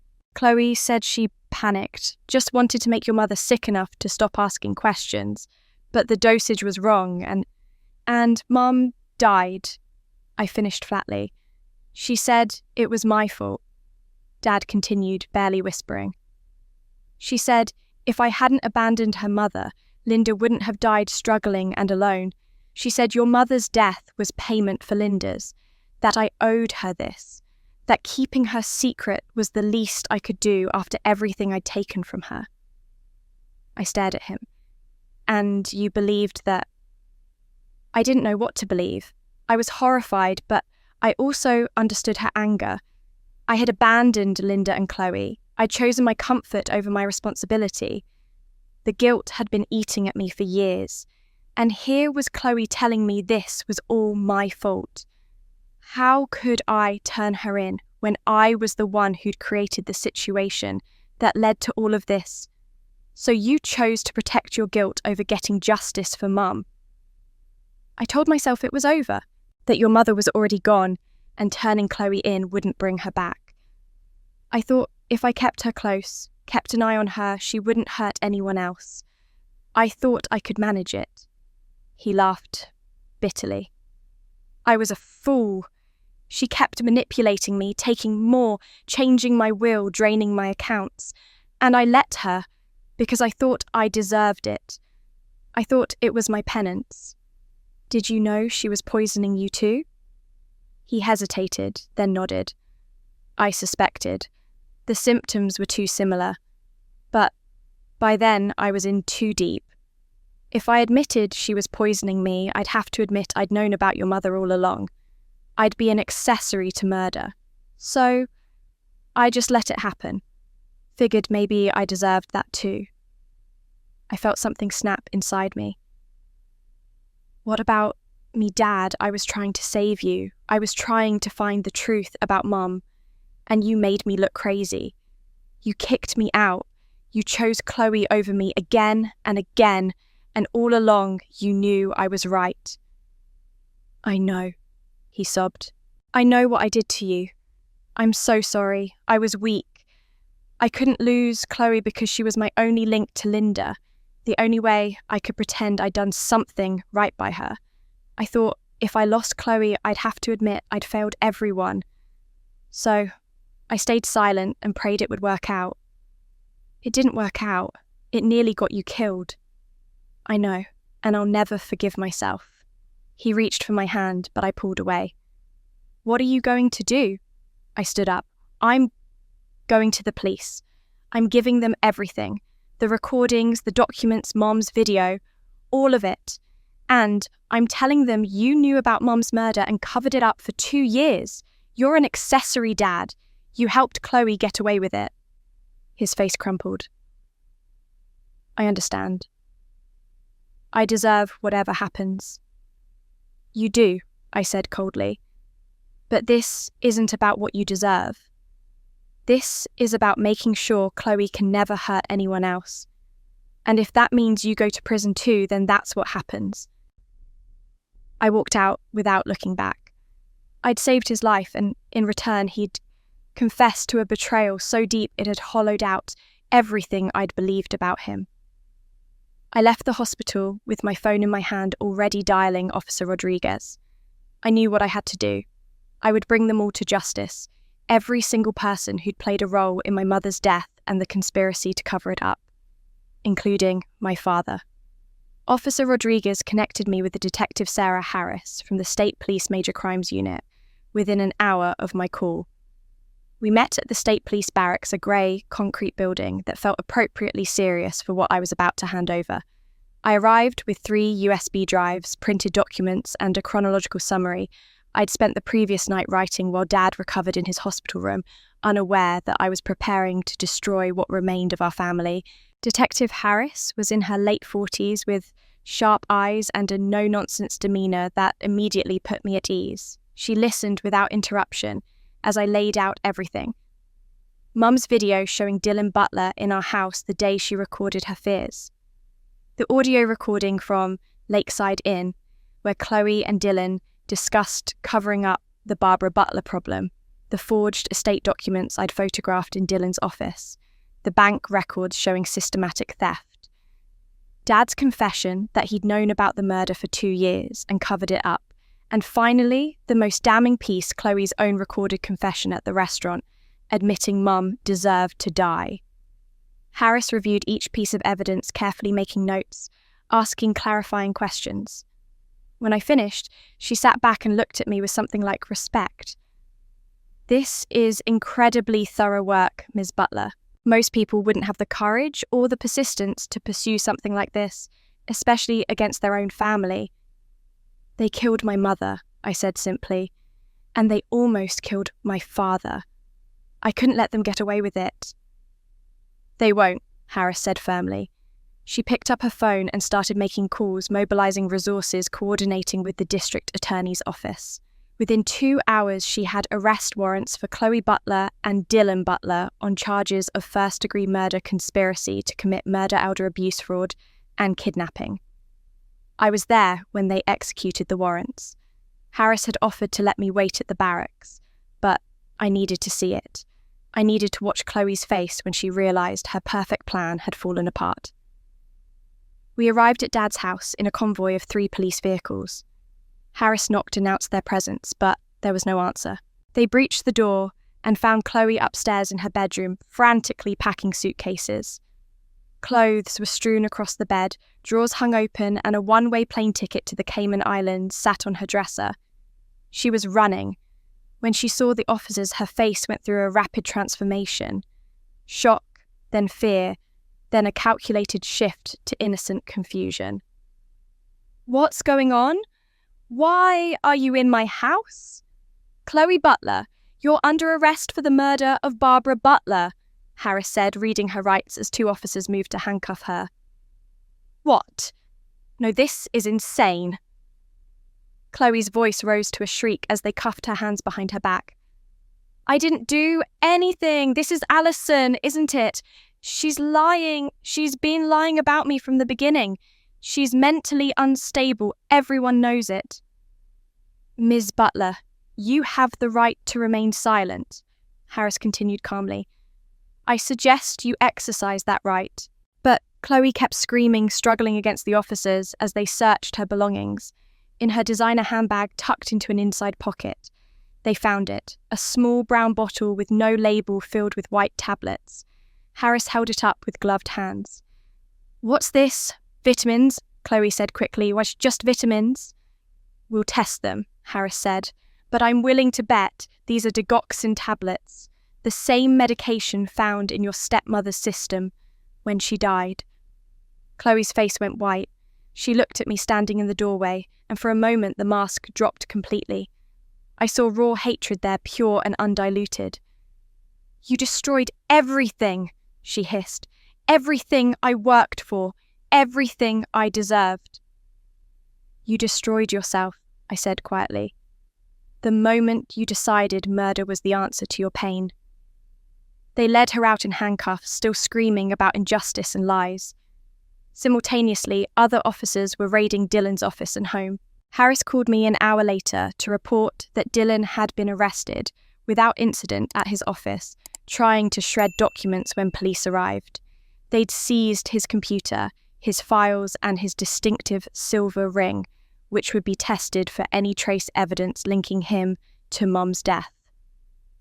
Both Chloe and Dylan were being held without bail, deemed flight risks, given Chloe's packed bags and Dylan's access to offshore accounts. The district attorney was building a case that Harris said was among the strongest she'd seen in 20 years. With the recordings, the physical evidence, and Dad's testimony, conviction seemed almost certain. I should have felt triumphant. I should have felt vindicated. Instead, I just felt exhausted and hollow. Mum was still dead. Dad's betrayal still burned, and our family was shattered beyond any hope of repair. But this wasn't the end. The trial would decide everything, and I would be there for every minute of it, making sure Mum's voice was finally heard. The trial began 6 months later on a cold February morning. The courthouse steps were packed with media trucks, reporters shouting questions, cameras flashing. The case had captured national attention, a perfect storm of family drama, murder, and betrayal that tabloids and true crime shows couldn't resist. I'd turned down dozens of interview requests, choosing instead to let the evidence speak for itself. Inside the courtroom, I sat in the front row, behind the prosecution table, where Assistant District Attorney Jennifer Martinez had assembled her team. Dad was there too, in a wheelchair, now his health having deteriorated significantly since his confession. He'd agreed to testify in exchange for reduced charges, though he'd still faced prison time as an accessory after the fact. We didn't speak, didn't even look at each other. That bridge had burned completely. Chloe sat at the defense table in a conservative navy suit, her hair pulled back, her makeup minimal. Her attorney had clearly coached her to look sympathetic, vulnerable, nothing like the cold-blooded killer the prosecution would portray. But I could see the rage simmering beneath her carefully constructed facade, the way her jaw clenched when she glanced back and saw me watching her. The prosecution's case was devastating in its thoroughness. Martinez presented everything chronologically, building a narrative that was impossible to deny. She started with Mum's video, and the courtroom went silent as Mum's weakened voice filled the space, accusing Chloe of poisoning her. Several jurors were visibly emotional. Chloe stared at the screen, her expression blank, but her hands were shaking. Then came the forensic evidence. The toxicology expert explained how digoxin poisoning mimicked heart failure, how it would have caused Mum's exact symptoms. The medical examiner testified that while Mum's original autopsy had missed it, retrospective analysis of preserved tissue samples showed elevated digoxin levels consistent with chronic poisoning. Dad's testimony came on day 3. He wheeled himself to the witness stand and, in a voice barely above a whisper, confessed everything. How he'd found the pills in Chloe's possession, how she'd admitted to killing Mum, how he'd chosen to protect her out of guilt over Linda. The courtroom was riveted. Several reporters were typing frantically. Chloe's attorney tried to discredit him, suggesting his stroke had affected his memory, but Dad was unshakable in his testimony. Then Martinez played the audio recording from the restaurant. The courtroom speakers carried Chloe's voice with perfect clarity. "She deserved to die. She stole my mother's life. I just took it back." The words hung in the air like an accusation. I watched the jury's faces shift from attention to horror to certainty. This wasn't circumstantial anymore. This was confession. Chloe's attorney immediately objected, claiming the recording was obtained under duress, that I'd manipulated her into saying things she didn't mean. But Martinez countered with the Lakeside Inn recording, where Chloe and Dylan discussed covering up the Barbara Butler problem with no coercion whatsoever. That's when Chloe snapped. She stood up, suddenly, her chair scraping loudly against the floor. Her attorney tried to pull her back down, but she shook him off. "Stop!" she shouted, her voice cracking. "Just stop with the games and the legal arguments." The judge banged his gavel. "Miss Butler, sit down." "No!" Tears were streaming down her face now, but they were tears of rage, not remorse. "You want to know the truth?" "Fine. Yes, I said those things. Yes, I killed her, Barbara. Butler was a thief who stole my mother's life, who took everything that should have been ours." She was screaming now, her carefully constructed facade shattered completely. "My mother died alone and poor while that woman lived in luxury. While she played mother to me like I was some charity case. She deserved everything she got. I don't regret it, I'd do it again." The courtroom erupted. The judge was banging his gavel, calling for order. Chloe's attorney was trying to restrain her, begging her to stop talking. But Chloe kept screaming, her words dissolving into incoherent sobs as bailiffs moved toward her. "She destroyed my family. My father abandoned us. And then she had the nerve to act like she was doing me a favor by taking me in. I hate her. I'm glad she's dead." 2 bailiffs grabbed Chloe's arms as her legs gave out beneath her. She collapsed, still sobbing, still screaming, fragments of accusations and justifications. They half carried, half dragged her from the courtroom as the judge declared a recess and the gallery buzzed with shocked conversation. I sat in the courtroom watching Chloe fall apart, watching years of hatred and pain explode in a public breakdown that would be replayed on every news station by evening. I'd expected to feel triumph, vindication, satisfaction, but I didn't. I just felt sad. Sad for the little girl who'd lost her mother. Sad for the woman who'd let that loss turn her into a monster. Sad because she'd let hatred destroy her entire life and in the process destroyed so many others. After Chloe's breakdown, the trial recessed for 2 days. When court resumed, she sat heavily sedated while her attorney argued diminished capacity, but her public confession had been broadcast live. No legal manoeuvring could erase what the jury had witnessed. Dylan Butler's strategy was entirely different. His defense team painted him as a naive lawyer, manipulated by a vengeful client, a man who'd made poor choices but wasn't complicit in murder. It might have worked, if not for the emails. The FBI's digital forensics team had recovered deleted messages from Dylan's devices. Martinez presented them methodically, each one more damning. The correspondence discussed dosages of digoxin, how to obtain it, the timeline to make death appear natural. Dylan had researched Mum's medical history, identified her heart condition as perfect cover. "She's not just an obstacle to your inheritance," Dylan had written 2 months before Mum died. "She's the symbol of everything taken from you. Her removal solves both a practical and emotional problem." When Martinez finished reading that email, even Dylan's facade cracked. His attorney requested a recess, and when they returned, Dylan offered a plea deal. He'd testify against Chloe for a reduced sentence. The prosecution declined. They had everything. Martinez presented evidence of Dylan's financial stake, showing wire transfers from Dad's accounts to an LLC Dylan secretly controlled. She showed how he'd drafted the forged documents, how he'd been present in our house the day Mum recorded her final video. The jury deliberated less than 4 hours. Chloe, guilty on all counts.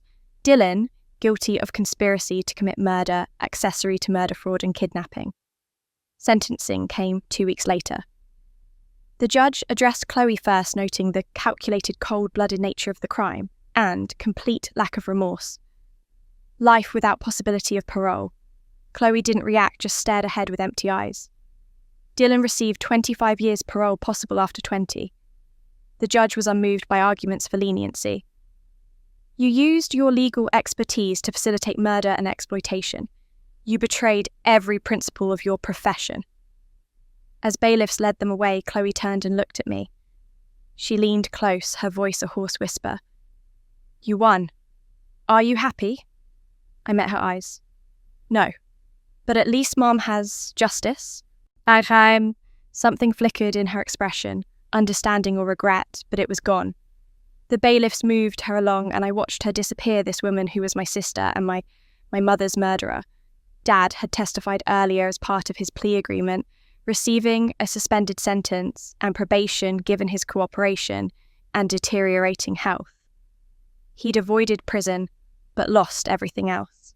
As I left the courthouse that afternoon, stepping into cold February air, I saw him. Dad was standing on the sidewalk about 20 feet from the entrance, leaning heavily on his walker waiting for me. I could have walked past him. Part of me wanted to, but Mum's voice in my head told me walking away wouldn't bring peace. I walked over slowly. He looked frailer than in the courtroom, hands trembling on his walker. "Alison," he said, "thank you for stopping." "What do you want, Dad?" "Just to talk. There's a bench in the park across the street." We sat on a bench overlooking a pond. For a long moment, neither of us spoke. "I know you'll never forgive me," Dad finally said, "for knowing about your mother and staying silent, for choosing Chloe over you. I understand why you hate me." "I don't hate you, Dad. I forgive you." Shock crossed his face. "How?" "Because I won't live in hatred like Chloe did," I said. "I saw what hatred did to her. It consumed her, turned her into a murderer, destroyed any chance at peace. I refuse to let what you did have that same power over me. I don't deserve forgiveness. Forgiveness isn't about what you deserve. It's about what I need to move forward." I took a breath. "I forgive you, but I won't forget. It doesn't erase the years you made me invisible. It doesn't change that you let Mum's killer go free. Forgiveness just means I'm not carrying your sins anymore. That burden is too heavy, and it's not mine." Dad was crying now. "I don't know how to make this right." "You can't," I said gently. "Some things stay broken." With great effort, he lowered himself to his knees. "I'm sorry," he said, voice raw. "I'm so sorry to your mother, for failing her, for not protecting her. And I'm sorry to you, Alison, for every time I chose Chloe over you, for every moment you felt invisible. You deserved a better father." I helped him back onto the bench, my own tears falling. We sat in silence, just existing in that space of shared grief and fragile peace. When we stood to leave, Dad took my hand. Will I see you again? I don't know. I need time. But maybe someday. He nodded, accepting the uncertainty. We parted there, him shuffling away, me walking to Martha's car, with a lightness I hadn't felt in months. That was the last conversation I had with Dad. A week later, Martha called. He'd died of a massive stroke in his sleep. There was a small funeral. I stood in the back. I didn't cry. I'd already done my grieving for the father I'd needed, but never had. And I had no regrets. I'd said what needed to be said. I'd forgiven what I could. And I'd let go of what I couldn't change. That was enough. 6 months later, I sold the house. Half went to elder abuse prevention, half to establish Linda's Light Foundation for domestic abuse victims. I opened a bookstore cafe, second chapter, by Clearwater Lake. Martha helped me build it. On opening day, a young girl asked, "Do you have books about being strong?" I gave her one with a bookmark. "You are stronger than you know. Don't let anyone silence you." She left walking taller. At sunset, I stood by the lake. Mum once said, "Don't be afraid of the truth." I'd found it. It set me free. I couldn't change the past, but I could help others find their voice. That's how I honoured Mum. That's how I moved forward. Peace. Thank you for staying with me through Alison's journey. Her story reminds us that truth is always worth fighting for, and that forgiveness doesn't mean forgetting. If this story touched your heart, please subscribe and turn on notifications for more powerful stories every week. Now I want to hear from you. What did you think about Alison forgiving her father? Could you have done the same? And do you think Chloe's tragic childhood justified her actions? Drop your thoughts in the comments below. I read every single one. Remember to always stand up for the truth, no matter how difficult. Take care, and I'll see you in the next story.